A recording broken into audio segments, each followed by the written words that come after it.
হতে এবং পরবর্তীতে আমরা বিশ্বমানের অনেক খেলোয়াড়কে আমরা হাতে পাই। তো ইনশাল্লাহ বিএনপি প্ল্যানে আমরা ভবিষ্যতে আরো ক্রিকেট এবং অন্যান্য স্পোর্টস আমরা অনেক এগিয়ে যাব। এখন আসি পরিবেশের ক্ষেত্রে। 70-এর দশকের শেষের দিকে একজন দেশপ্রেমিক ভদ্রলোক কোদাল হাতে বেরিয়ে গেলেন সারা দেশে খাল খননের জন্য। আপনারা জানেন ওনার নাম? শহীদ রাষ্ট্রপতি জিয়া রহমান সাহেব। উনি স্বপ্ন দেখেছিলেন খাল খনন করে বাংলাদেশ পাল্টে দিবেন, এবং চিত্রটা আসলে কিছু কিছু দিনের মধ্যে তাই দাঁড়ালো। উনি খাল খনন করে সারা বাংলাদেশ পাল্টে দিলেন। কিছুদিনের মধ্যে আমাদের খালে প্রচুর পানি আসলো, আবাদি জমিগুলো আরো আবাদি হয়ে উঠলো। 1 ফসলি জমি 2 ফসলি হলো, 2 ফসলি জমি 3 ফসলি হলো, এবং খাল নদী নালার সাইড দিয়ে উনি বিভিন্ন ঔষধি গাছ, ফলমূলের গাছ লাগালেন যাতে বাংলাদেশ খাদ্যে আস্তে আস্তে স্বয়ংসম্পূর্ণ হয়ে যায়। এবং তখন অতিরিক্ত বৃষ্টি হলে আমাদের খালগুলোর সেই পানি ধারণ করার ক্ষমতা ছিল, আমাদের নদী নালাগুলো সে পানি ধারণ করার ক্ষমতা ছিল। আবার খরার সময় শীতের মৌসুমে আমাদের খরাও হতো না। তো আমাদের আবাদি অনেক বেড়ে গেল এবং বাংলাদেশ দেখতে দেখতে 81 সালের মধ্যে খাদ্যে অনেকটাই স্বয়ংসম্পূর্ণ হয়ে গেল, এবং কৃষকরাও খুব একটা ভালো লাইফ পেতে থাকলো। এখন 2026 সালে এসে সেই খালগুলা, সেই নদী নালা অনেকটা ভরাট হয়ে গিয়েছে, সেই খালগুলো অনেকটা ভরাট হয়ে গিয়েছে। বিএনপিতে আমাদের সামনে প্রকল্প আছে যে ইনশাল্লাহ আমরা 20,000 কিলোমিটার খাল খনন করবো সারা বাংলাদেশে। এবং এতে যেটা হবে, সীমান্তের ওপার থেকে যদি কখনো খুব বেশি পানি ছেড়ে দেওয়া হয় বা বর্ষার মৌসুমে অতিরিক্ত বৃষ্টি হয়, সেক্ষেত্রে আমরা আমাদের পানির গতিপথটা আমাদের পানিকে আমরা ধারণ করতে পারবো, যাতে ঠিক আগের মতো আমাদের কৃষক ভাইয়েরা সেই সুবিধাগুলো পায়। এবং আমাদের যে জমিগুলো আগের থেকে 2 ফসলি থেকে 1 ফসলি আরো কমে গিয়েছিল, ওগুলো আস্তে আস্তে আমরা আবার বাড়াতে পারবো। আমাদের আবাদি বেড়ে যাবে, আমরা খাদ্যে আবার স্বয়ংসম্পূর্ণ হয়ে যাব। এবং আপনারা জানেন যে আমাদের দেশে আরেকটা সমস্যা, পানির ঘটিত যে একটা সমস্যা আছে, অনেক আগে 25-30 বছর আগে টিউবওয়েল আমরা যে গ্রামে দেখি, টিউবওয়েলে কিন্তু পানির লেভেল 50-100 ফুটের মধ্যে পাওয়া যেত আগে। তো এখন আমাদের অনেক অনেক বেশি মানুষের দেশ, একটা ঘনবসতিপূর্ণ দেশ। তো আমাদের এখন কোথাও টিউবওয়েল খনন করতে হলে কয়েকশো ফুট নিচে যেতে হয়। পানির সারফেস লেভেল আমাদের এতটা কমে গিয়েছে, এবং এটা আমাদের জন্য খুব একটা ডেঞ্জারাস লেভেলে আছে এখন আর কি। তো আমাদের পানি রিসাইকেল করতে হবে এবং আস্তে আস্তে পানির লেভেলটাকে বাড়াতে হবে। তোমার পানির লেভেল কিভাবে বাড়ানো যায় কেউ বলতে পারে? আচ্ছা, আমি বলে দিচ্ছি। তো এই যে বললাম খাল খননের কথা, তো যখন আমরা খাল খনন করবো এবং এই যে বৃষ্টির পানি বা আমাদের সময় বিভিন্ন সময় পানিগুলো জমা হবে, এগুলো যদি বাংলাদেশের থ্রু আউট বাংলাদেশ জমা হয়, আজানে থামবো, থ্রু আউট বাংলাদেশ যখন জমা হবে আমাদের পানির লেভেলটা বেড়ে আসবে। তো বেড়ে আসলে আমাদের তখন পরিবেশের জন্য এটা খুব বেশি স্বাস্থ্যকর হবে।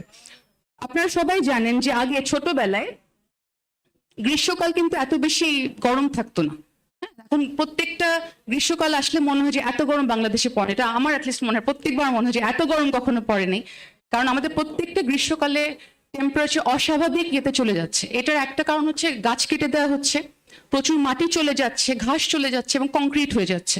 কারণ যখন বৃষ্টি পড়ে মাটি সেই পানিটাকে অ্যাবজর্ব করে নেয়, এবং তখন পরিবেশ ঠান্ডা হয়। গাছ, অনেক বড় বড় গাছ থাকলে গাছের ছায়ার জন্য আমাদের carbon die oxide, oxygen level ঠিক থাকে এবং আমাদের তাপমাত্রা অনেক ভালো থাকে। আপনারা দেখবেন শহরে অনেক বেশি তাপমাত্রা বেশি গ্রামের থেকে। আর এটা আরেকটা কারণ হচ্ছে বড় বড় বিল্ডিংস এবং ওগুলোতে লাগানো এসি থেকে অনেক বেশি হিট হয়। তো এই জিনিসটাকে আমরা প্রতিহত করার জন্য আমাদের সবুজ বাংলাদেশ নামে একটা প্রকল্প আছে, এবং এখানে আমরা 5 বছরের আগামীতে ইনশাল্লাহ 25 কোটির উপর গাছ রোপণ করব। ছোটবেলায় আমরা বড় যে বট গাছ, আম গাছ, কাঁঠাল গাছ দেখতাম, ওগুলো অনেকটাই হারিয়ে গেছে না? আচ্ছা, তো আমরা আস্তে আস্তে আবার সবুজ বাংলাদেশ ফেরত যেতে চাই, যেখানে আমরা গ্রিনারি অনেক থাকবে এবং প্রচুর মাঠ থাকবে, এরকম একটা বাংলাদেশ আমরা দেখতে চাই। আমাদের বিএনপি থেকে আরেকটা সামনে প্রকল্প থাকবে, তিস্তা ব্যারেজ উন্নয়ন এবং পদ্মা ব্যারেজ, এই দুটি প্রকল্প। সীমান্তের ওপার থেকে যখন হঠাৎ করে পানি ছেড়ে দেওয়া হয়, আমাদের বন্যায় আমাদের দেশ ভেসে যায়। আর পানি যখন আটকে রাখা হয় তখন আমরা খুব অসুবিধায় পড়ে যাই। তো আমরা যখন এই ব্যারেজগুলোর প্রকল্প আমরা উন্নয়ন করবো এবং আমরা তৈরি করব, তখন আমরা আমাদের পানির প্রবাহ গতিপথ আমরা কন্ট্রোল করতে পারবো, এবং এতে করে আমাদের নদী নালায় একটা যতটুকু যেখানে পর্যাপ্ত পরিমাণ দরকার ওখানে ততটুকু পানি থাকবে। এই যে আমাদের দেশে নদী ভাঙন হয়, আপনারা তো নিশ্চয়ই নদী ভাঙন হিসাবে অবগত।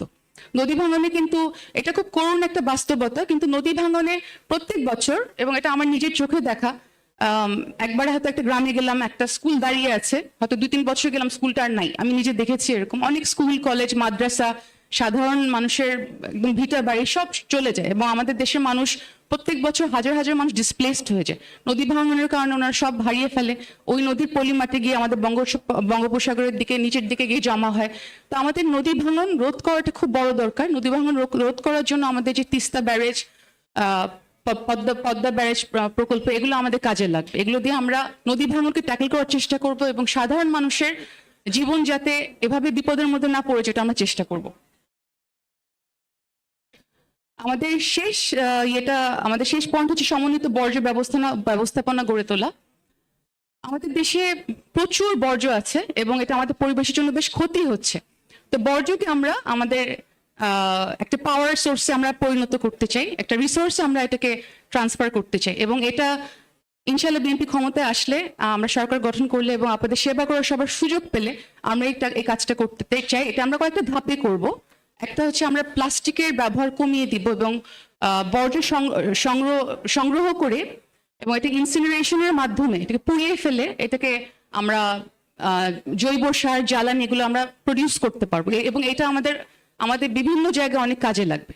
তো আমি এখানে আমার বক্তব্য মোটামুটি শেষের দিকে। আপনাদের কারো কোনো প্রশ্ন থাকলে আপনারা বলতে পারেন।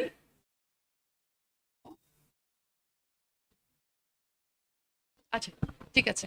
তো এখানে আমি শেষ করছি। আর আপনারা আমাদের তরুণ প্রজন্ম, আমরা ভবিষ্যতে আপনাদেরকে নিয়ে আপনাদের সাথে কাজ করতে চাই। এবং একটা কথা বলবো, 12 তারিখ ভোট, সকাল 7টা থেকে ভোট শুরু হচ্ছে। তো সেদিন আপনারা কেউ আলসেমি না করে সকাল সকাল উঠে যাবেন, এবং ভোট কেন্দ্রে একা যাবেন না, পরিবারের সবাইকে নিয়ে যাবেন। এবং আমাদের পরিকল্পনাগুলো ভালো লাগলে আপনাদের সমর্থন আমরা চাই, এবং দোয়া করবেন আমাদের জন্য। সবাই ভালো থাকবেন, সুস্থ থাকবেন। সবার আগে বাংলাদেশ।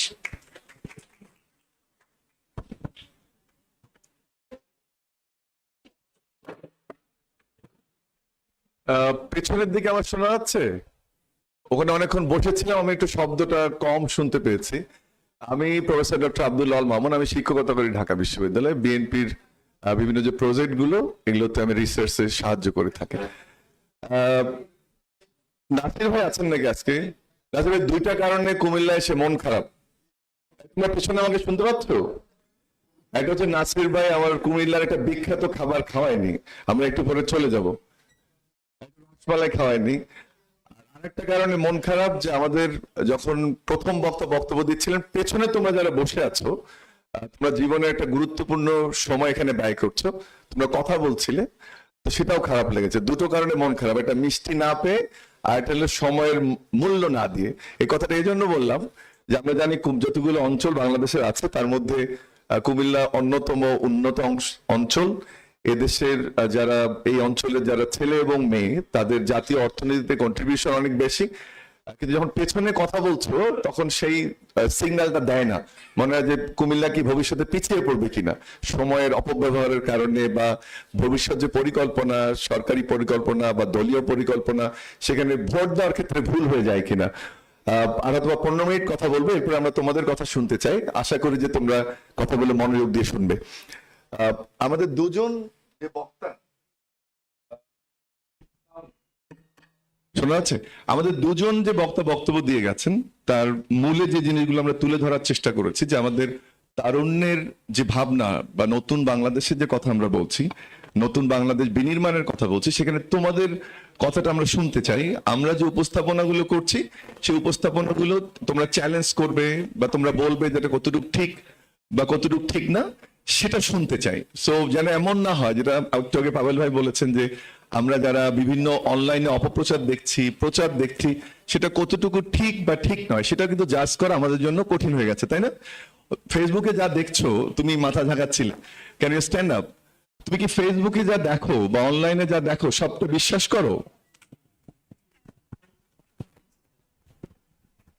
আমরা ফেসবুকে বা অনলাইনে যা কিছু দেখছি, এটা কি বিশ্বাস করতে পারছি সবকিছু? না না, কেন?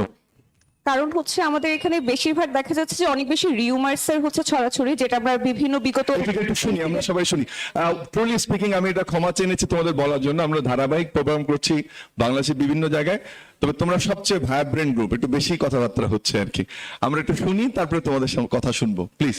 আচ্ছা, বিগত বিভিন্ন যে বড় বড় যে ইভেন্টস গুলো আছে বা আমাদের বিভিন্ন যে ইনসিডেন্টস গুলো রয়েছে, প্রত্যেকটা জায়গায় আমরা দেখেছি প্রচুর পরিমাণ হচ্ছে রিউমার্স হচ্ছে ছড়িয়েছে, এবং সেখান থেকে দেখা যাচ্ছে মবের মতো ব্যাপারগুলোও কিন্তু চলে আসছে। তো সেই জায়গা থেকে দেখা যায় যে আসলে এখন ফেসবুকের সিস্টেমটা এরকম হয়ে গেছে যে আপনি আসলে কোন একটা জিনিস দেখে সেটাকে যে ট্রাস্ট করবেন, এই জিনিসটা আসলে তার ভিত্তিতে তো জনমত বা মতামত তৈরি হচ্ছে, তাই না? যে ফেসবুক আমরা যা দেখছি, তার ভিত্তিতে তো মতামত তৈরি হচ্ছে। What do you think? এই ফেসবুক, একটু দাঁড়াও, যে ফেসবুকে যা দেখছো মনে হয় না এটাই তো বোধহয় ঠিক? এখন যমুনা টিভির জায়গায় জালেম টিভি চলে আসছে, বাংলা ভিশনের জায়গায় চাংলা ভিশন চলে আসছে, এবং লোগোটাও একই রকম, রঙে একই রকম। এটা হচ্ছে না? অসুবিধাটা কি? অসুবিধা হলো একটু কাছে নাও। অসুবিধা হলো মানুষরা যে ফেক আইডি গুলো খুলে অনলাইনে যে রিউমার্স গুলো এটা থেকে পরিত্রাণের উপায় কি তোমার কি মনে হয়? আমরা এগুলা থেকে অ্যাভয়েড করবো, এগুলাকে অ্যাভয়েড করে চলবো। কিন্তু অ্যাভয়েডটা কিভাবে করবো? অনলাইনে এটাকে স্ক্রল করে চলে যাবো আমরা। না, কিন্তু সবসময় তো করছি না। এটা দিয়ে মৌজু বললো মব তৈরি হচ্ছে, অসুবিধা তৈরি হচ্ছে। দাও, এটা কি কাউন্টার করার একটা বড় সুযোগ হচ্ছে এই ধরনের অনুষ্ঠানগুলো, যে ফ্যামিলি কার্ডের কথা বিএনপি বলছে, এটা কেমন করে করবে? অনলাইনে এটা নিয়ে অনেক ধরনের তথ্য এবং অপতথ্য ছড়ানো হচ্ছে। তোমরা হয়তো বা শুনেছো, বাট তোমাদের অনেকের মনে এই সন্দেহটা আছে যে কতটুকু হবে কতটুকু হবে না। সেটা কিন্তু একটা সুযোগ যে আসলে এই কথাগুলো শুনে এবং কতটুকু বাস্তবায়ন করা যায় এই প্রশ্নগুলো সরাসরি করা। নাহলে তোমরা একটা ভুল তথ্যের ভিত্তিতে, সেটা ভোটে বলো বা যখন বড় হবে বা ইলেকশন পর্যন্ত বা রাষ্ট্র পরিচালনার ক্ষেত্রে একটা ভুল ধারণা থাকতে পারে। সেই প্রচেষ্টার থেকেই কিন্তু আমরা এই উদ্যোগটা নিয়েছি। আরেকটা জিনিস দেখো, তোমরা যখন এই ধরনের অনুষ্ঠান দেখো, এখানে রাজনৈতিক নেতাদের প্রেজেন্স থাকে না? আছে কি আছে? সামনে কে বসেছে? তরুণরা না রাজনৈতিক নেতারা? আমরা কি তোমাদের কথা শুনতে এসছি না আমাদেরটা বলা এসছি? আমরা চেষ্টা করি যতটুকু বলছি তার সমপরিমাণ সময় তোমাদেরকে দিয়ে কথাটা শোনার জন্য। আসলে আমরা সেই কাজটা করার চেষ্টা করি। প্রথমে যে জিনিসটা আমি বলতে চাই সেটা হচ্ছে যে, এক নম্বর হচ্ছে যে আমরা যে অপতথ্য, গুজব, বট বাহিনীর নানান কথাগুলো শুনছি, তার বাইরে গিয়ে বিএনপি যে রাষ্ট্র পরিচালনার দর্শন এবং কর্মসূচি, সেটা নিয়ে তোমাদেরকে আমরা সচেতন করতে চাই এবং তোমাদের মুখোমুখি দাঁড়াতে চাই। অপতথ্য বা কুতথ্য, অপপ্রচার থেকে দূরে সরে থেকে যে কি করছেন আপনারা, এটা আমাদের প্রথম প্রয়াস। দ্বিতীয় হচ্ছে যে আমাদের কর্মপরিকল্পনা, যেটা আবিদা আপা এবং পাগল ভাই বলে গেলেন, যে দি প্ল্যান, যেটা তারেক রহমান সাহেব 25শে ডিসেম্বর বাংলাদেশে এসে বলেছিলেন, সেই প্ল্যানটা আসলে কি? বলা হচ্ছে যে উনি প্ল্যান বলেছেন কিন্তু ব্যাখ্যা করছেন না। কিন্তু আজকে যখন আমরা আলোচনা করছি, দেখো প্রত্যেক 8টা পিলারের কথা আমরা বলেছি, 4টা কাভার হয়েছে, আমি আশা করি বাকি 4টা কাভার করবো। তাহলে উনি যে প্ল্যানের কথা বলছিলেন সেটাই কিন্তু আমরা বলছি আওয়ার প্ল্যান, এবং সেটাই আমরা উপস্থাপনা করছি। প্রপাগান্ডাটা ছড়ানো হচ্ছে যে উনি প্ল্যানের কথা বলেছেন কিন্তু বিএনপি প্ল্যান বলছেন, আমার ধারণা বিএনপি প্ল্যান বলছে। সেই চ্যালেঞ্জটাই আমরা তোমাদের কাছ থেকে নিতে চাই বা জানতে চাই যে আমরা উত্তরগুলো দিতে পারি কিনা। সেই জন্য আমরা রিসার্চ সেল থেকে এই ধরনের অনুষ্ঠান আয়োজন করেছি। আরো একটা জিনিস জিজ্ঞেস করি তোমাদের, তোমরা কি কোনো রাজনৈতিক দলের রিসার্চ সেল থেকে আয়োজিত কোনো প্রোগ্রামে তোমাদের জীবনে অংশগ্রহণ করেছো? তাহলে ওই চ্যালেঞ্জটাও নিচ্ছে যে আমরা রিসার্চ যেটা করেছি সেটা ঠিক হয়েছে কিনা বা আমাদের সঙ্গে ভুল আছে কিনা। এটা সারাদিন আমরা প্রচার করলেও কিন্তু সম্ভব না, কিন্তু তোমাদের কাছ থেকে যদি জানার চেষ্টা করি সেটা তাহলে আমাদের জন্য সম্ভব হবে। সেখানে আমরা চাই যে তোমরা শুধু একজন একেবারে বসে থেকে কথা বলা পার্টিসিপেন্ট না হয়ে তোমরা আমাদেরকে চ্যালেঞ্জ করো বা আমাদের ধারণাগুলো সম্পর্কে জানো বা ওপিনিয়ন দিলে, তাহলে ভবিষ্যতে যখন যদি বিএনপি ক্ষমতায় আসে তাহলে বিএনপি সেই সংশোধনীগুলো করতে পারবে। সেই কন্ট্রিবিউশনটা আমরা কুমিল্লার খুব স্মার্ট ছেলে মেয়েদের কাছ থেকে চাই। তোমরা একমত? এই একমত আসতে কোনো শব্দ শুনতে পাচ্ছি না, আমরা কি একমত? তোমরা প্রশ্ন করতে চাও না শুনতে চাও? বক্তব্য দুটোই করতে হবে। প্রথমে আমি একটু এডুকেশন সম্পর্কে বলবো, এরপরে আমি কেরিয়ার ডেভেলপমেন্ট নিয়ে বলবো। এডুকেশন সম্পর্কে আমাদের বিএনপির একটা ছোট্ট ভিডিও আমি তোমাদের দেখাই, যেখানে যে প্ল্যানের কথা বলা হচ্ছে তারেক রহমানের, সেই প্ল্যানটাকে খুঁজে পাচ্ছ কিনা তো নোট রাখবে, এবং আমরা এই ভিডিওটা নিয়ে পরে কথা বলবো। সাইম প্লিজ।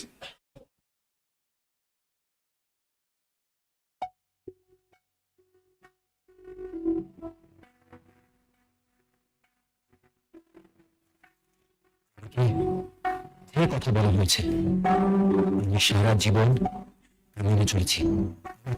যা যা করতে ও শিখতে বলা হয়েছে আমি তো সব শিখেছি। সবকিছু করার পর আমার সারা জীবনের অর্জন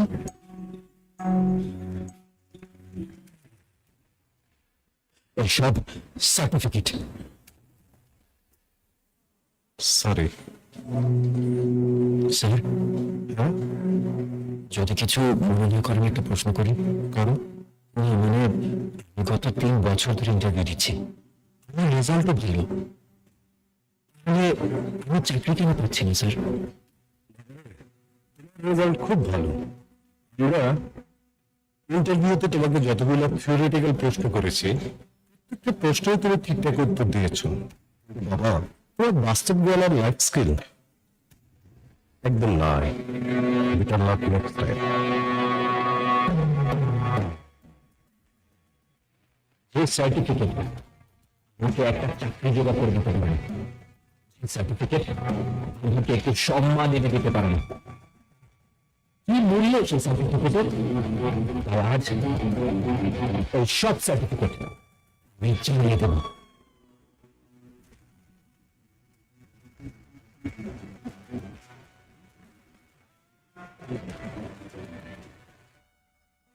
আমরা যদি আমাদের দেশটাকে খুব সুন্দরভাবে গড়ে তুলতে চাই, তাহলে আমাদেরকে জোর দিতে হবে শিক্ষার উপরে।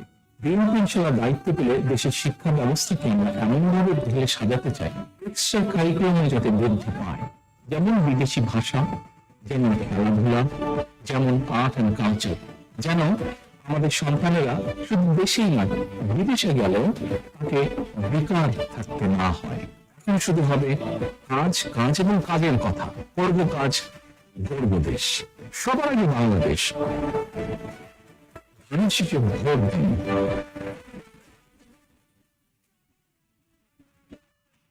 বাংলাদেশ জাতীয়তাবাদী দল। প্রশ্ন হচ্ছে যে যদি আমরা কাজ করলাম এবং শিক্ষাকে, যেটা উনি বলার চেষ্টা করছেন, আমরা বলার চেষ্টা করছি, স্কিল বেসড করতে হবে। এবং তোমাদের অনেকের কিন্তু যে দৃশ্যটা তোমরা দেখলে, তোমরা কেউ কলেজে পড়ছো, কেউ বিশ্ববিদ্যালয়ে, কিন্তু যারা বিশ্ববিদ্যালয়ের অনার্স শেষ করেছো বা অনার্স মাস্টার্সের শেষ বছর, তাদের জন্য বোধহয় এই অনুভূতিটা সবচেয়ে কঠিন অনুভূতি। এখানে মাস্টার্সের শেষ বর্ষে বা শেষ পর্বে বা অনার্সের শেষ দিকে আছো কেউ? একটু হাতটা দেখা যাবে? একটু হাত দেখতে পারি? যে মাস্টার্স শেষের দিকে বা অনার্স শেষের দিকে মাত্র 2টো হাত দেখছি আমি। আমি ওকে বিব্রত করতে চাই না, বাট স্টোরিটা সম্ভবত মিলে যায়। আমি কি ঠিক বলেছি? উনি বলেছেন যে ঠিক বলেছি। সেটার জন্য যে সার্টিফিকেট যেন আর ছিঁড়ে ফেলতে না হয়, সার্টিফিকেটের জন্য যেন এমন বিব্রত হতে না হয়, সেজন্য বিএনপির পরিকল্পনা হচ্ছে একটা কর্মমুখী শিক্ষা তৈরি করা। এবং সেক্ষেত্রে তো তৈরি করতে চাইলে হবে না, যারা তুমি শিখতে চাও, কিন্তু সেই শিক্ষা পদ্ধতিটা এমন হবে যার সঙ্গে একাডেমিয়া এবং ইন্ডাস্ট্রি। কুমিল্লা একটা অন্যতম শিল্প এলাকা, তাই না বাংলাদেশের? কিন্তু কুমিল্লা বিশ্ববিদ্যালয়ের সাথে এখানে কোনো কোম্পানির চুক্তি আছে কিনা আমার সন্দেহ আছে। এখন কুমিল্লাতে বিশ্ববিদ্যালয়টা পড়াচ্ছে, কিন্তু কুমিল্লার যে কারখানা, বিজনেস হাউস, তার সাথে বিশ্ববিদ্যালয়টির কোনো সম্পর্ক নেই।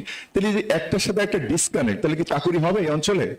কুমিল্লায় পড়ছো কিন্তু তুমি স্বপ্ন দেখছো বিসিএস এর, তুমি স্বপ্ন দেখছো ব্যাংকের চাকরির, তুমি স্বপ্ন দেখছো বিদেশে যাওয়ার। তাহলে এই শিক্ষার যে মূল্য বা কুমিল্লায় বিশ্ববিদ্যালয় প্রতিষ্ঠা করার যে কারণ ছিল, সেটাকে অর্জন হবে?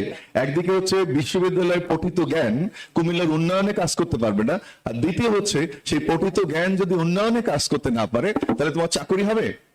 কিন্তু তোমাদের কি মনে হয় না যে বিশ্ববিদ্যালয় এবং কোম্পানিগুলোর মধ্যে একটা যোগসূত্র থাকা দরকার? সেই যোগসূত্রটা তৈরি হয়নি, বাট যোগসূত্র তৈরি সেই প্রচেষ্টাটা বিএনপি করতে চায়। সেই জন্যই তারেক রহমান সাহেব এই কথাটা বলছে। এটা 1 নাম্বার। 2 নাম্বার হচ্ছে যে তোমরা যারা এখানে কুমিল্লা থেকে অনেকে বাইরে যায়, অনেক বাংলাদেশের যত মানব সম্পদ বাইরে যায়, তার মধ্যে কুমিল্লা অন্যতম। এখানে 2টো জিনিস বোধহয় খুব প্রয়োজন বাইরে গেলে। একটা হলো ভাষা শিক্ষা, আর একটা হচ্ছে স্কিলস, তাই না? কোনো না কোনো ফর্মে। ইন্টারেস্টিং হচ্ছে যে আমাদের যে এক্সপেক্ট্রেটরা বাইরে আছে, তাদেরকে যদি আমরা স্কিল দিতে পারতাম, আমরা এই মুহূর্তে বৈদেশিক মুদ্রা যা অর্জন করি তার চেয়ে 70% বেশি অর্জন করা সম্ভব। তাহলে কুমিল্লার যে ছেলেটি আজকে ইনকাম করছে 30 টাকা, সে কত টাকা ইনকাম করতে পারতো বাইরে গিয়ে? 100 টাকা। সেই সুযোগটাই তৈরি করার চেষ্টা করা, যে স্কিল ডেভেলপমেন্ট করা। এবং দ্বিতীয় ল্যাঙ্গুয়েজের কথা আমরা বলছি, তৃতীয় ল্যাঙ্গুয়েজের কথা বিএনপি বলছে। কেন? কারণ ইউরোপের দেশগুলোতে শ্রম বাজার সংকুচিত হয়ে আসছে, কিন্তু ইস্টার্ন ইউরোপের দেশগুলোতে শ্রম বাজার উন্মুক্ত হচ্ছে, বা জাপানের মতো চীনের মতো দেশগুলোতে শ্রম বাজার উন্মুক্ত হচ্ছে, তাই না? কেন? ওখানে যেটা বললো যে ওখানে মানুষ বয়স্ক হয়ে যাচ্ছে, যে কারণে ওই লেবার মার্কেটে তোমাদের চাকরির সুবিধা তৈরি হচ্ছে। সে কারণে কিন্তু গতানুগতিক ধারণার বাইরে গিয়ে তুমি জাপানে যদি যাও, জাপানে কি ইংলিশ কাজে দেবে? What do think? একটু দাঁড়িয়ে বলো, জাপানে ইংলিশ কাজে দেবে? জাপানের তো ইংলিশে বিশ্ব চ্যাম্পিয়ন, তাই না? চাইনিজরা, মাইকটা কাছে নাও, চাইনিজে কি ইংলিশ শিখে লাভ হবে? কি শিখতে হবে? চাইনিজ শিখতে হবে। সেই জন্যই বলছে বিএনপি যে আমরা ইংরেজি বা বাংলার বাইরে এখন ভাষা যেটা শিখতে হবে সেটা হচ্ছে জাপানিজ, চাইনিজ। তোমরা জানো ইউরোপের মার্কেটে একটা দেশে আইটি প্রফেশনাল এবং ইঞ্জিনিয়ারদের একটা অনেক বড় অপরচুনিটি তৈরি হচ্ছে। তুমি কি বলতে পারো সেই দেশটার নাম কি? ইউরোপে আইটি এবং ইঞ্জিনিয়ারদের জন্য ব্রডলি একটা দেশে খুব বড় অপরচুনিটি তৈরি হচ্ছে, সেই দেশটার নাম জানো? জার্মানি। জার্মানি। এখন জার্মানি থেকে ইংলিশ শিখলে হবে? বা ফ্রান্স গেলে ইংরেজদের সাথে সারা জীবন মারামারি, ফ্রান্সে ইংরেজি বললে মানুষ দূরে চলে যায়, রাইট? সেটা কি শিখলে হবে? সেজন্যই পরিকল্পনার অংশ হচ্ছে যে আমরা দ্বিতীয় যে ল্যাঙ্গুয়েজ বা ইংলিশ ধরেছিলাম সেটাকে তৃতীয় ল্যাঙ্গুয়েজে নিয়ে যাওয়া। আরেকটা জিনিস বলি যে আমরা এই কাজটা, সবাই তোমরা বলতে পারো যে আপনি তো এই কথাগুলো বলছেন, সমস্যাটা অন্য যে ভোটের আগে এই কথাগুলো সবাই বলে, কিন্তু ভোটের পরে তো কেউ মনে থাকে না, ভোটের পরে কেউ আর আসবে না, আবার খোঁজ নেবেন। এটাই বাংলাদেশের রাজনৈতিক চরিত্র। একটু আগে একটা কথা আমি বলেছিলাম, দেখো সেই রাজনৈতিক চরিত্রের বাইরে যাওয়ার প্রচেষ্টা বাংলাদেশ জাতীয়তাবাদী দল করার চেষ্টা করছে। আজকে এই আসনের এমপি প্রার্থী কি এখানে আছেন? উপজেলা, জেলার কোন নেতা আছেন? আজকে যে পরিকল্পনাটা আমরা আলোচনা করছি এটা কি কুমিল্লার পরিকল্পনা, সারা দেশের পরিকল্পনা?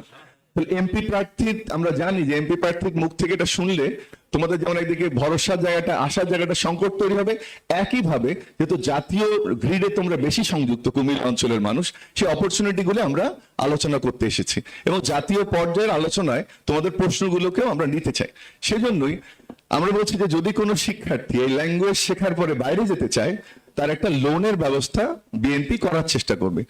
বাংলাদেশে বেকার ভাতার ধারণা এর আগে নানানভাবে ঘুরে ফিরলেও এটা কোনোভাবে প্রথিত হয়নি বা এটা জমেনি, রাইট? সেই বেকার ভাতার কথা কিন্তু বলা হচ্ছে। এরপরে তুমি ধরো শিক্ষা জীবনে স্কিল অ্যাকুয়ার করতে গেলে অনেক ফ্যামিলি আছে যারা তোমাদের এখানে কুমিল্লাতে বাইরে যেতে চায়, কিন্তু সেই টাকাটা নাই। তোমরা জেনে থাকো যে সেই টাকার ব্যবস্থাও বিএনপির এই পরিকল্পনার মধ্যে সংযুক্ত। যে কথাটা আমি বলছিলাম যে আমরা ভালো ভালো কথা বললাম, দুটো চ্যালেঞ্জ। একটা হচ্ছে যে টাকা পাবেন কোথায়, কারণ ফ্যাসিস্ট সরকারের আমলে অর্থনীতি তলানিতে গিয়ে ঠেকেছে, রাইট? আর দ্বিতীয় হচ্ছে আপনি এটা কিভাবে বাস্তবায়ন করবেন। আমার মনে হয় সেই আলোচনাটা সবচেয়ে গুরুত্বপূর্ণ।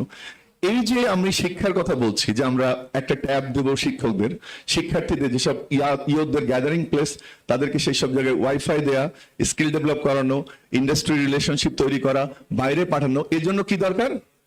টাকার দরকার। এখানে অর্থনীতির ছাত্র কেউ আছো নাকি? অর্থনীতির একজন হাত স্ক্রিনে দেখতে পাচ্ছি, খুঁজে যাচ্ছে না, একটু দাঁড়াতে হবে। হ্যালো, অর্থনীতি, জিডিপি কাকে বলে? Gross domestic product. বুঝিয়ে বলো সবাইকে। দেখি কুমিল্লার, আমার বাড়ি রংপুর, এটা একটা পশ্চাৎপদ মফিজ এলাকা, কিন্তু তোমাদের বাড়ি কোথায়? কুমিল্লা। মান সম্মান খায়ও না, উত্তর দাও। What is GDP? বাংলায় বুঝিয়ে বলো। জিডিপি হচ্ছে একটা দেশের আয়, অর্থাৎ দেশের নাগরিকদের আয় আর কি, এটা বোঝায় মূলত জিডিপি। আমি বলে দিই, জিডিপি হচ্ছে একটা নির্দিষ্ট সময়ে, কোন একটা হায়ারোগ্লিফিক্স না, একটা নির্দিষ্ট সময়ে সিট ডাউন একটা দেশে উৎপাদিত পণ্য এবং সেবার মূল্য। অর্থাৎ বাংলাদেশে ধরো এক মাসে তোমরা 100টা ধরো ফুটবল বাংলাদেশ প্রডিউস করলো, তার মূল্য, আর মেডিকেল কলেজ থেকে কোনো ডাক্তার রোগী দেখে একটা টাকা পেলো, তাহলে একটা সেবা খাত আর এটা হচ্ছে উৎপাদন খাত। এই যে মূল্যটা, এটা যোগফলকে বলে জিডিপি। এই মুহূর্তে বাংলাদেশের জিডিপি প্রায় 430 থেকে 40 বিলিয়ন ডলার, রাইট?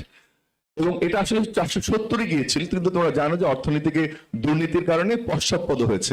অর্থনীতি তো সামনে এগোবে, সেটাকে এগিয়েছে না পিছিয়েছে? পিছিয়েছে।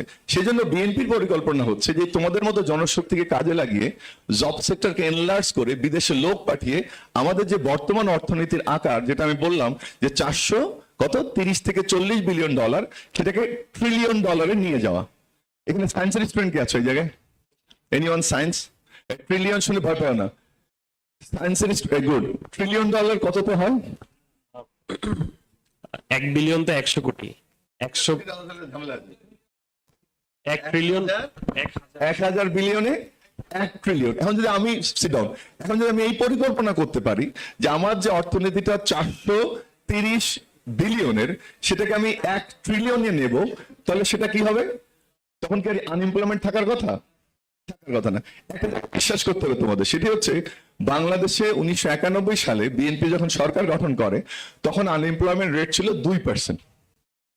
এখন বাংলাদেশে আনএমপ্লয়মেন্ট রেট কত বলতে পারো? প্রায় 5%, রাইট? তাহলে আনএমপ্লয়মেন্ট কি কমা উচিত ছিল না বাড়া উচিত ছিল? আমার একটু শুনি। সেটা বেড়ে গেল। এখন যেন আনএমপ্লয়মেন্ট রেট বাড়বে, তোমার আমার কি চাকরি হবে? আমার না রিটায়ারমেন্ট হবে, তোমাদের কি চাকরি হবে? এখন যে টার্গেটটা হয় যে অর্থনীতির যে পরিমাণ সেটাকে আমি ডাবল করব, তখন কি আনএমপ্লয়মেন্টের কোনো সমস্যা থাকবে? কিন্তু তার জন্য যেটা করতে হবে, সবাই মিলে সেই কাজটা করতে হবে এবং বাংলাদেশকে গড়তে হবে। দ্বিতীয় পর্বে কর্মসংস্থানের বাংলাদেশের কি প্ল্যান সেটা আমি কথা বলবো, বাট তার আগে একটা ছোট্ট ভিডিও দেখি।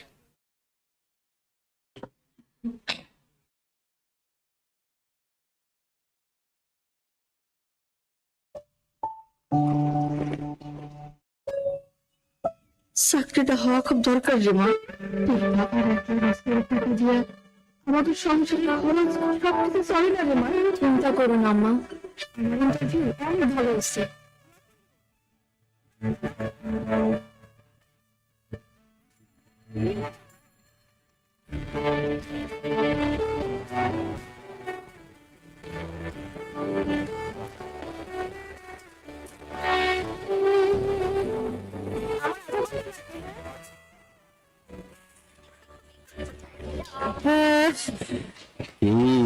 কোনো রেফারেন্স আছে নাকি? ওই মামা খালা চাচা আর কি, হ্যাঁ? না, শুধু নিজের যোগ্যতা আছে। ছাড়া চাকরি হয় নাকি?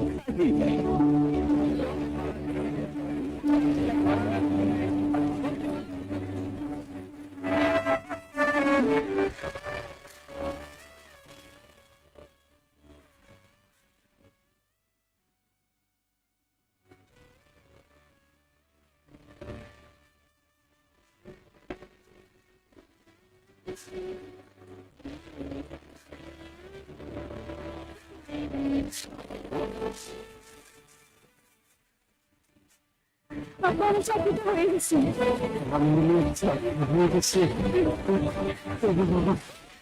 বাবা, আমাদের চাকরি হয়ে গেছে।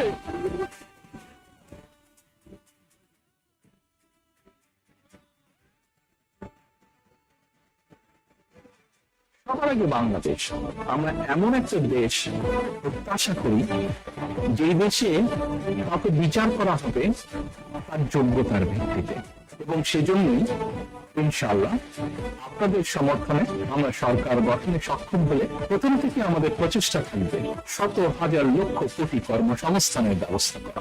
এখন শুধু হবে কাজ, কাজ এবং কাজের কথা। সবার আগে বাংলাদেশ, করব কাজ, গড়ব দেশ। ধানের শীষে ভোট দিন।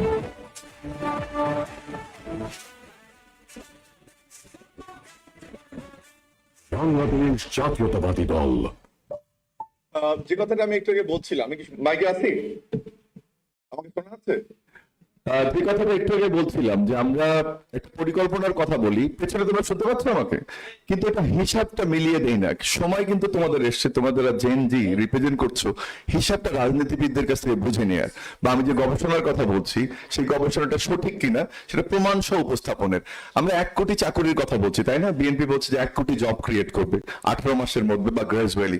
আমি একটা হিসাব দেই, তোমরা সবাই একটা কাগজ কলম নিশ্চয়ই পড়ার কাছে কারো কাছে আছে, যাদের কাছে নেই অসুবিধা নেই, একটা কাগজ কলম নেওয়ার জন্য 30 সেকেন্ড একটা গেম আমরা করার চেষ্টা করি। আমরা বলছি যে 1 কোটি যে চাকরি তাকে দিতে চাই প্রযুক্তি খাতে, আমরা প্রথমেই 2 লক্ষ জব ক্রিয়েট করতে চাই। কত লক্ষ? আমরা হাতে একটু হিসাব করার চেষ্টা করি। ক্ষুদ্র ও মাঝারি শিল্পে আমরা বলছি 3 লক্ষ, ঠিক আছে? এরপর আমরা জ্বালানি খাতে বলছি 3 লক্ষ। কত হলো টোটাল? পেছনে শোনা যাচ্ছে? এটা যারা সঠিক উত্তর দিতে পারবে তার জন্য একটা পুরস্কার আছে, সেটা হচ্ছে রসমালাই নাকি জমানো আছে নাসির ভাইয়ের, ওটা যখন ছুটবে আমাদের সাথে বসে জয়েন করে খেতে পারবা। আর 4 নাম্বার হচ্ছে খুচরা যে ব্যবসা, সেখানে আমরা 11 লক্ষ জব ক্রিয়েট করতে চাই। বিদেশে 15 লক্ষ আমরা এমপ্লয়মেন্ট ক্রিয়েট করতে চাই। আইটি সেক্টরে 5 লক্ষ আমরা, যারা আমাদের যে পরিকল্পনা, 5 লক্ষ জব তৈরি করতে চাই। শিল্পে আমরা তৈরি করতে চাই 21 লক্ষ। তাহলে কত হলো? 60, যাক হিসাব মিলেছে। এরপরে আমরা কৃষিতে করতে চাই 20 লক্ষ। কত হলো? আচ্ছা, তারপরে আমরা যেটা করতে চাই ইনফর্মাল ইকোনমি বলি, সেখানে করতে চাই 20 লক্ষ। 1 কোটি মিলেছে। তাহলে অনলাইনে যে নানান প্রচার এবং অপপ্রচার হচ্ছে, তাহলে তারেক রহমানের পরিকল্পনা কি আছে না নেই? হিসাবটা কি মেলে না মেলে না? অর্থনীতি যদি $1 ট্রিলিয়ন যায়, তাহলে এটা কি সম্ভব না সম্ভব নয়? তাহলে মিথ্যা এবং অপপ্রচার থেকে আমাদেরকে দূরে থাকতে, আমরা আলোচনাটা আরো বিশদভাবে করবো। আমি একটা ছোট্ট কয়েকটা বিষয় আলোকপাত করে শেষ করব। একটু আগে আমি বলছিলাম যে শিক্ষা হতে হবে স্কিল বেসড, এবং তাহলে এমপ্লয়মেন্ট সম্ভব। কিন্তু শিক্ষাকে ঢেলে সাজানোর ক্ষেত্রে যে কাজটা করা দরকার, সেটা হচ্ছে যে আমাদের, আমি কয়েকটা জিনিস বলেছি, একটা কয়েকটা জিনিস বলে শেষ করতে চাই। সেটি হচ্ছে যে এখানে যারা সিনিয়র বসে আছেন আমাদের ডান দিকে, আপনাদের কারো স্কুলে কি স্কুল মিল ছিল? এরকম মনে পড়ে স্কুলে খাবার দিত? আপনাদের কারো মনে আছে কিনা? স্কুলে টিফিন দিত, এরকম কি মনে আছে? আমাদের স্কুলে টিফিন দিত, বা এদিকে দিত কিনা জানি না, বাট তোমাদের কারো স্কুলে কি টিফিন দিয়েছে? হাত তুলতো কতজনের? এখন হাত তুলবা যে আমরা কি পদ্মা যমুনা ব্রিজ আগে চাই, না আমার পেটে খাবার চাই, নাকি শিক্ষা চাই?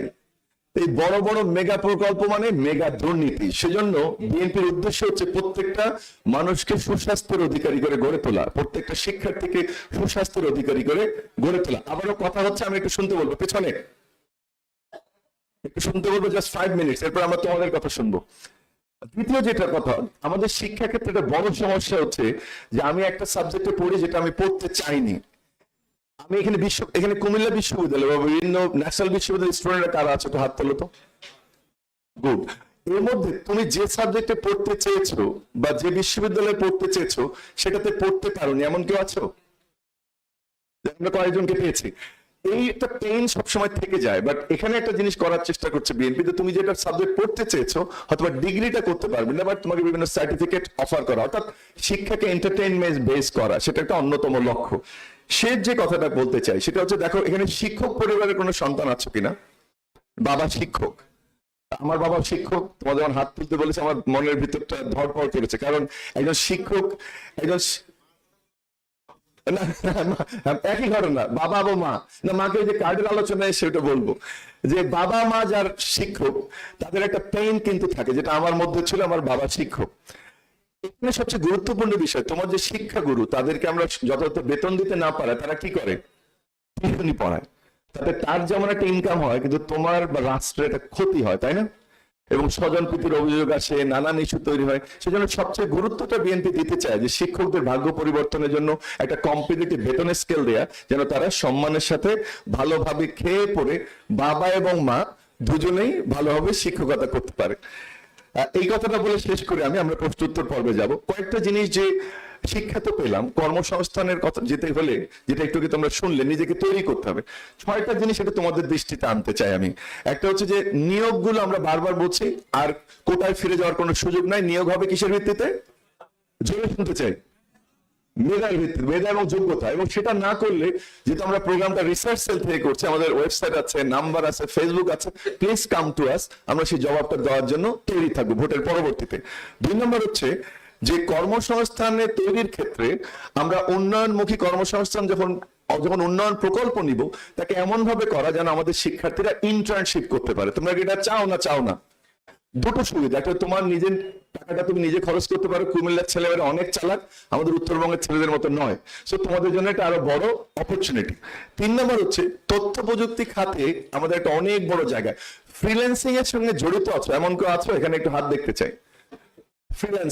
ফ্রিল্যান্সিং এর যতটা না সংখ্যা বাড়ানো দরকার, তার চেয়ে সমস্যাগুলো সমাধান করা দরকার। তুমি কি একমত যে বাইরের থেকে টাকা আনা দেয়, সেই সমস্যা সমাধানে আমরা সর্বোচ্চ গুরুত্ব দেওয়ার চেষ্টা করব? আমি ভাষা নিয়ে আগেই বলেছি, উচ্চশিক্ষা প্রতিষ্ঠান সম্পর্কে আগেই বলেছি। দুটো কথা বলে শেষ করি। একটা হচ্ছে, আমাদের কুমিল্লা নিয়ে আমরা যখন ভাবি, তখন কুড়িগ্রাম শব্দটা আমাদের মাথায় থাকে না উন্নয়ন দর্শনে।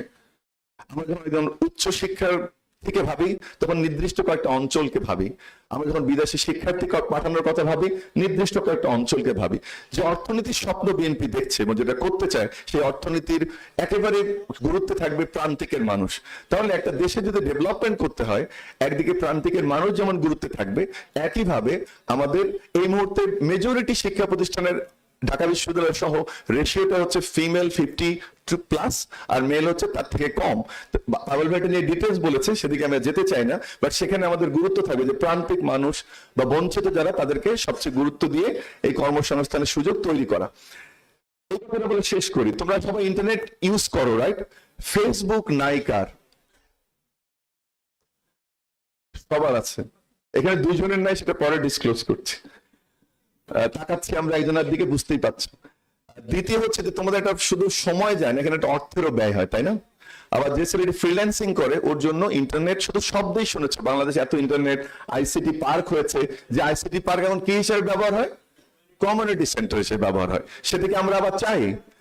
তোমাদের জন্য কি আইসিটি পার্ক দরকার না ফ্রি ইন্টারনেট ডেটা দরকার? কোনটা দরকার? আইসিটি পার্ক কে বলছো?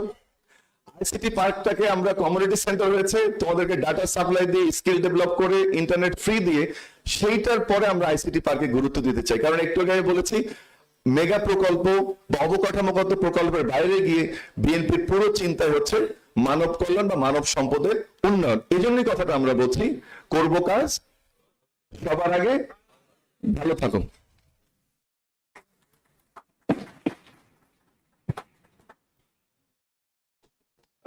প্রশ্নোত্তর পর্বে যাব, তার আগে ছোট্ট করে একটা জিনিস আমাদের আলোচনা আসেনি, মিস করে গেছি। সেটা হচ্ছে তোমরা জানো যে বিএনপির কর্মপরিকল্পনায় আমাদের ধর্মীয় খাতে যেমন ইমাম, মুয়াজ্জিন, অন্য ধর্মের মানুষ তাদের জন্য কিন্তু, যেটা আমি বললাম যে ইনক্লুসিভ একটা অর্থনীতি করতে চাই, সেটা কিন্তু আমাদের এখানে যুক্ত রয়েছে। আমরা ফ্লোর ওপেন করছি, আপনাকে স্টেজ আসার জন্য অনুরোধ জানাচ্ছি যে তোমাদের কারো কোনো প্রশ্ন থাকলে আমরা প্রশ্নগুলো নিতে চাই। একটা রিকোয়েস্ট করবো যে প্রশ্নগুলো যেন স্পেসিফিক হয়, শুধু প্রশ্ন যেন আমরা বেশি জনকে সুযোগ দিতে পারি। আমাদের যারা ফ্লোরের ইনচার্জ আছেন তারা বা দায়িত্বে আছেন তারা একটু মাইক গুলো ধরেন, হাত দেখতে চাই যে কে প্রথম প্রশ্নটা করতে চায়। গুড গুড, এখান থেকে শুরু করি। Excuse me, mike mike mike mike. আসসালামু আলাইকুম। বিএনপির প্ল্যানে বলা আছে যে 5 বছরে 25 কোটি গাছ লাগানো হবে, কিন্তু আমরা যদি এটা ক্যালকুলেশন করে দেখতে চাই, প্রতিদিন প্রায় 1,40,000 মতো গাছ লাগানোর দরকার। 5 বছরে 25 লক্ষ গাছ যদি আমরা রোপণ করতে চাই, এটা কি সম্ভব? আর যদি সম্ভব হয়েও থাকে তাহলে আসলে আমরা বিগত সময়ে আমরা যেটা দেখে আসছি যে আসলে লোক দেখানো কাজগুলো করা হয়ে থাকে। তাহলে আমরা লোক দেখানোর জন্য বা আমরা প্রতিশ্রুতি বাস্তবায়নের জন্য শুধুমাত্র প্রতিশ্রুতি বাস্তবায়নের জন্য গাছ লাগাবো, কিন্তু সেটার দেখাশোনা করার জন্য পর্যাপ্ত লোকবল আমরা নিয়োগ করব না, তাহলে সেটা তো আসলে কোনো কাজে দিবে না বাংলাদেশের জন্য। Thank you. আচ্ছা, তোমার এই প্রশ্নের উত্তর দিই। প্রথম প্রশ্ন হচ্ছে কি, দেখো এই 25 কোটি গাছ লাগাবার কথা যেটা, এটার মধ্যে থেকে নির্বাচনী ফায়দা আছে কিছু না? তাহলে এই কথাটা কেন বলা হলো? আমরা তো বলি যে নির্বাচনী প্রতিশ্রুতিতে সাধারণত একটা দল সেই কথাগুলো বলে যেখানে তার নির্বাচনে লাভ হবে, তাই না? গাছ লাগানোর কথা বলে তো নির্বাচনে ভোট পাবো না আমি, তাহলে এত বড় কথা কেন বললাম এই জন্য যে এটা আমাদের ভবিষ্যৎদর্শী চিন্তার, শুধুমাত্র পরিবেশের জন্য না, এটি একটি সম্পদ এবং সেই সম্পদটা প্রকৃতপক্ষে যারা গাছ লাগাবে, এটা পরিকল্পনাটা আমাকে একটু বুঝতে হবে। সেটা হচ্ছে যে আমাদের ভোটারের সংখ্যা কত? 12 কোটি লোক, প্রায় 13 কোটির মতন ভোটার, তাই না? এর মধ্যে যদি 80% লোক ভোট দিতে যায়, প্রায় 10 কোটি লোক ভোট দিতে যাবে। এটা তো প্রাপ্তবয়স্ক, তাই না? একটা প্রাপ্তবয়স্ক একটা মানুষ যদি, বা অর্ধেকটাই বাদ দিলাম, তারা যদি বছরে 5 কোটি লোক যদি বছরে একটা করে গাছ লাগায়, 5 বছর 25 কোটি গাছ তো হয় নাকি? হয়। ইচ্ছেটার কথা, তাই না? আর এই কথাটা মনে রাখার দরকার, 25 কোটি গাছ লাগালে আমাদের 25 কোটি গাছ কিন্তু বাঁচবে না। এটাও জানি আমরা যে এটার মধ্যে কিছু লস আছে, সেটা গরু ছাগলে খাবে, কিছু কিছু গাছ মরে যাবে, হয়তো পানি দেওয়া হবে না। দিন শেষের বেনিফিটটা কোথায় যাবে? এটা রাস্তার ধারে গাছগুলো লাগাবো, যেটা সরকারি সম্পত্তি, রেল লাইনের পাশে গাছগুলো লাগাবো, সেটা সরকারি সম্পত্তি, খালের পাশে গাছ লাগাবো, সেটা সরকারি সম্পত্তি। যদি এই কথাটা বলি, সামাজিক বনায়নের যে বেনিফিটটা, এই গাছগুলো যখন বড় হবে, সেই গাছের ফল বা গাছের যে টিম্বার, যে কাঠ, এটার মূল্য ওই ব্যক্তিটি পাবে। সেই কথা যদি এর সাথে জুড়ে দিই, তাহলে সেই জায়গাতে মানুষের আগ্রহ বাড়বে না কমবে? তাহলে এই কথাটাকে তোমার কাছে এখনো মনে হয় যে এটা খুব বেশি অসম্ভব, আমরা করতে পারবো না এটা? এটা এখন তো অবশ্যই মনে হচ্ছে সম্ভব, কিন্তু ব্যাপারটা হচ্ছে রাজনৈতিক দলগুলো আমরা বিগত সময় যেটা দেখেছি যে প্রতিশ্রুতি দেয় শুধুমাত্র মানুষের আকাঙ্ক্ষাকে বৃদ্ধি করার জন্য। না, এটা কিন্তু আমি প্রতিশ্রুতি দিচ্ছি না, এটা তোমাকে এই কাজটা করার জন্য তোমাকেই বরং প্রতিশ্রুতিতে আবদ্ধ করছে। হ্যাঁ, আমাকেই ব্যবহার করা হচ্ছে। হ্যাঁ, তোমাকে ব্যবহার করতে চাই, অর্থাৎ তোমাকে আমি উদ্বুদ্ধটা করতে চাই, আমাদের দেশের পরের প্রজন্মকে যদি দেশের জন্য বাঁচিয়ে রাখতে হয়, তাদের জন্য যদি নিরাপদ পরিবেশ, অক্সিজেনের সরবরাহ, গাছের পানির স্তর নিচে নেমে না যাওয়া, এগুলোকে যদি আমরা সুরক্ষা দিতে চাই, বৈশ্বিক তাপমাত্রা বাড়ার ক্ষেত্রে আমরা এল নিনো ইফেক্ট সেগুলোকে যদি আমরা কমাতে চাই, তাহলে আমাদেরকে গাছ লাগাতেই হবে। সেই গাছ লাগানোর কাজের সাথে জনসম্পৃক্তি, আর জনসম্পৃক্তি তখনই হয় যখন জনগণ বোঝে এখান থেকে আমি লাভবান হব। লাভবান কিভাবে হওয়া? এক হচ্ছে আর্থিক লাভবান হওয়া, আর দ্বিতীয়ত হচ্ছে ভবিষ্যতের জন্য, পরের প্রজন্মের জন্য একটা নিরাপদ বাংলাদেশ রেখে দেওয়া। সুতরাং এটা বিএনপি নির্বাচনী প্রতিশ্রুতি না, বরং বিএনপি নির্বাচনী কমিটমেন্ট যে আপনারা আমার সাথে এই কাজের সাথে আসুন। যেমন খাল কাটা, এই খাল কাটার কথা যে জনাব তারেক রহমান সাহেব বলছেন, এটা কি মানে খুব জনপ্রিয় নির্বাচনী প্রতিশ্রুতি? এটা তো মানুষকে বলছে যে ভাই আমার সাথে কাল তোমাকে কাটতে হবে। আমি তো এটা বলছি না যে 12,000 খাল আমরা কাটিয়ে দিব, আপনার বাড়ির পাশে খালটি নিরাপদ করে এটা লেক বানাইয়া দিব, এটা তো বলছি না। আমরা বলছি যে এই পরিমাণ 20,000 কিলোমিটার পর্যন্ত খাল কাটতে আমাকে আমার সাথে আসতে হবে। আপনি এই অংশগ্রহণমূলক যে প্রতিশ্রুতি, সেটি হচ্ছে কালেকটিভ ডিসিশন মেকিং। আমাকে মনে রাখতে হবে যে এমন কোনো সিদ্ধান্ত মানুষ পছন্দ করে না যে সিদ্ধান্তটা উপর থেকে চাপিয়ে দেওয়া হয়। যে সিদ্ধান্তে আমরা সবাই থাকি, সেটাই হলো সঠিক সিদ্ধান্ত। আর তুমি ভাই আর না করে অন্যকে সুযোগ দাও, অন্যকে সুযোগ দাও। একটু আমি যেটা মনে করি, আগামী 12 তারিখ যে নির্বাচনকে উপলক্ষ করে বিএনপির যে প্ল্যানগুলো আছে সেটা তরুণ প্রজন্মের কাছে উপস্থাপন করার জন্য এটা একটা আয়োজন। কিন্তু হোটেল এলিট প্যালেস কুমিল্লার মোটামুটি টপ লেভেলের একটা হোটেল, এখানে এত বড় একটা আয়োজন অনেকটা কিন্তু খরচ হয়েছে আমরা যেটা বিশ্বাস করি, কিন্তু নির্বাচন পরবর্তী সময়ে আমরা সেটা পাবো কিনা, আর আমরা এত খরচ না করে আমরা যদি বিভিন্ন শিক্ষা প্রতিষ্ঠান কেন্দ্রিক আমরা যদি এই ব্যাপারগুলোকে আরো উৎসাহিত করতে পারি, তাহলে আমার মনে হয় সেটা আরো বেশি কাজে দিবে। কারণ হচ্ছে এখানে বুঝতে পারি তুমি যেটা বলতে, কুমিল্লা সবাই হয়তো এখানে আসেনি, আরো বেশি অংশগ্রহণ এখানে করানো যেতে পারতো। তোমার কথাটা, পরামর্শ খুবই চমৎকার। আমরা ভবিষ্যতে চাইবো যে প্রত্যেকটি শিক্ষা প্রতিষ্ঠানে যেন আমাদের এই কথাগুলোকে নিয়ে আমরা যেতে পারি। সেখানে পালন করো, হ্যাঁ, তুমিও প্রচারণায় থাকো যে এই প্ল্যানটা আমরা বুঝিয়ে গেছি। ইনশাআল্লাহ। ঠিক আছে, ঠিক আছে, পরের জনকে দেয়। Thank you. হ্যালো, জি, আমি একজন স্টুডেন্ট হওয়ার ক্ষেত্রে আমার প্রশ্নটি হচ্ছে, তুমি পরিচয়টা দেবে নিজের একটু? আচ্ছা, আমার নাম হচ্ছে ইশতিয়াক, আমি কুমিল্লা বিশ্ববিদ্যালয়ে ইংলিশ ডিপার্টমেন্টে পড়াশোনা করছি। তো আমার প্রশ্ন হচ্ছে, বর্তমানে আমরা দেখতে পাচ্ছি যে বাংলাদেশের অবস্থান, যারা বাংলাদেশ থেকে বাইরে হায়ার স্টাডিজের জন্য যায়, তো বাংলাদেশের র্যাঙ্কিং দিন দিন কমে যাচ্ছে।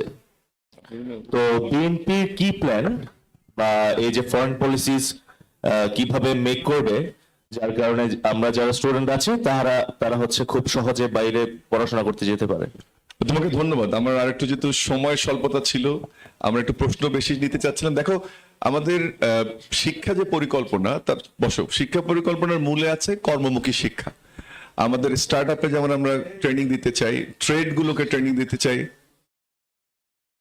শেষ করি, সেটাও যেমন করতে চাই। আমি বারবার যোগ দিচ্ছিলাম যে আমাদের শিক্ষাটাকে এমন করা যেখানে কারিগরি জ্ঞান সম্পন্ন করা। যেমন ধরো ইংলিশের তুমি পড়ো, ইংলিশ একটা সময় খুব লুক্রেটিভ একটা সাবজেক্ট ছিল, কিন্তু এখন অন্যান্য সাবজেক্টের তুলনায় আমি বলবো না যে গ্র্যাভিটি কমে গেছে, বাট অন্যরাও ইংলিশ জেনে ভালো করার চেষ্টা করে, তাই না? কিন্তু তোমাদের সেক্টরটা কমেনি। এখন সমস্যা হচ্ছে যে এটাকে কিভাবে আমরা বাইরে যাওয়ার ক্ষেত্রে বা র্যাঙ্কিং উন্নত করতে পারি। 3টা ক্রাইটেরিয়া গুরুত্বপূর্ণ একটা বিশ্ববিদ্যালয়ের র্যাঙ্কিং বা একটা এডুকেশন অ্যাকসেপ্টেন্সের জন্য। একটা হচ্ছে কারিকুলাম। একটু আগে আমি বলেছি যে একাডেমি, ইন্ডাস্ট্রি বা ব্যবসা প্রতিষ্ঠানের সাথে শিক্ষা প্রতিষ্ঠানের সংযোগ স্থাপনের মাধ্যমে আমাদের কারিকুলামটা যদি আমরা করি, তাহলে ইন্ডাস্ট্রিতে তোমাদের এমপ্লয়মেন্ট বাড়বে, আন্তর্জাতিকভাবে আমাদের শিক্ষার মান বৃদ্ধি পাবে। এটা হলো 1 নাম্বার। 2 নাম্বার হচ্ছে শিক্ষকদের কোয়ালিটি বাড়াতে হবে। কোয়ালিটি বাড়াতে গেলে তার প্রথম পেটে ভাত থাকতে হবে। সেটা নিয়ে আমি নিশ্চয়ই বলেছি যে শিক্ষকদের কোয়ালিটি বাড়ানো। কেন বললাম? শিক্ষার মান আন্তর্জাতিকভাবে বৃদ্ধি পাওয়ার ক্ষেত্রে অন্যতম বিষয় হচ্ছে গবেষণা। একজন শিক্ষক যদি তার চুলোয় ভাত না দিতে পারে, সেটা শিক্ষক বা শিক্ষিকা যেটাই হোক, তাহলে তার পক্ষে গবেষণা করা সম্ভব? সেটাও কিন্তু আমাদের পরিকল্পনার মধ্যে রয়েছে। তৃতীয় আরেকটি বিষয় হচ্ছে যে একটা বিশ্ববিদ্যালয় বা একটা দেশের শিক্ষাকে মূল্যায়নের ক্ষেত্রে সবচেয়ে বড় যে ক্রাইটেরিয়া সেটা হচ্ছে কর্মক্ষেত্রে তার কন্ট্রিবিউশন, রিসার্চে, ইন্ডাস্ট্রিতে, একাডেমিতে তার কন্ট্রিবিউশন কি, সেই কন্ট্রিবিউশনটাকেও আমরা কিন্তু বারবার বলছি যে তোমাকে ভাষা শেখাতে চাই, ট্রেনিং দিতে চাই, ওয়াইফাই দিতে চাই, ফ্যাসিলিটি প্রয়োগ করতে চাই, মিল দিতে চাই, সেগুলো কিন্তু সেই ভাবনাগুলো থেকেই এটা সাজানো। তাহলে তিনটা যে ক্রাইটেরিয়ার কথা বললাম, তিনটা আমরা অ্যাড্রেস করার চেষ্টা করেছি। চতুর্থ যেটা বলবো, এটা এক্সট্রা, তোমরা এডেক্সেল বা লন্ডন ইউনিভার্সিটির নাম কেউ শুনেছো? এডেক্সেল ইংলিশ মিডিয়ামের নাম তো শুনেছো, ইংলিশ মিডিয়াম শিক্ষার নাম শুনেছো না? এই দুটো বোর্ড, এডেক্সেল এবং কেমব্রিজ, আগে লন্ডন ছিল কেমব্রিজটা, তারা ইন্টারন্যাশনাল সার্টিফিকেশন গুলো করে। এর বাইরে এডেক্সেলের কিছু প্রোগ্রাম আছে যেগুলো আমাদের এই যে টেকনিক্যাল সেন্টার যেগুলো আছে 84 বা আমাদের যে শিক্ষা প্রতিষ্ঠানের সার্টিফিকেট দেওয়া হয় তার ইকুইভ্যালেন্সের ব্যবস্থা করা, সেটাও আমাদের পরিকল্পনা আছে যে আমাদের শিক্ষার্থীদের লেভেলটাকে ইকুইভ্যালেন্ট আনা এবং ওইসব বোর্ডের কাছ থেকে জয়েন্ট সার্টিফিকেশন করা, যেন বিদেশে গেলে তার সার্টিফিকেটটা মূল্যায়িত হয়। এভাবে আমরা আমাদের আন্তর্জাতিক অঙ্গনে শিক্ষার মান বৃদ্ধি করতে চাই এবং রেকগনিশনটা বাড়াতে চাই। ধন্যবাদ। তোমার কথার সাথে আরেকটু একটু যোগ, বিদেশে ভর্তি হতে গেলে কিন্তু তোমার যোগ্যতাতেই তোমাকে ভর্তি হতে হবে, তাই না? অনলাইনে তোমাকে কিন্তু তার ইন্টারভিউটা ফেস করে তার অ্যাডমিশনটা নিতে হবে। সেই জায়গায় তোমার দক্ষতা বৃদ্ধির ক্ষেত্রে কি করা যায় সেটি গুরুত্বপূর্ণ। আমার বিশ্ববিদ্যালয়ের রেটিং যদি অনেক বেশি উঁচুতেও চলে যায়, সেটা হয়তো তাকে প্রাইমারিলি একটা ধারণা দেবে, কিন্তু মূলত কিন্তু তোমার যোগ্যতায় কিন্তু তোমাকে কিন্তু অ্যাডমিশনটা নিতে হবে। সালাম আলাইকুম, আমি স্বরূপ শাহজালাল হোসেন, বর্তমানে সিসিএন বিজ্ঞান ও প্রযুক্তি বিশ্ববিদ্যালয় বিবিএ ডিপার্টমেন্টে আছি। আর আমি কি ডিপার্টমেন্টে?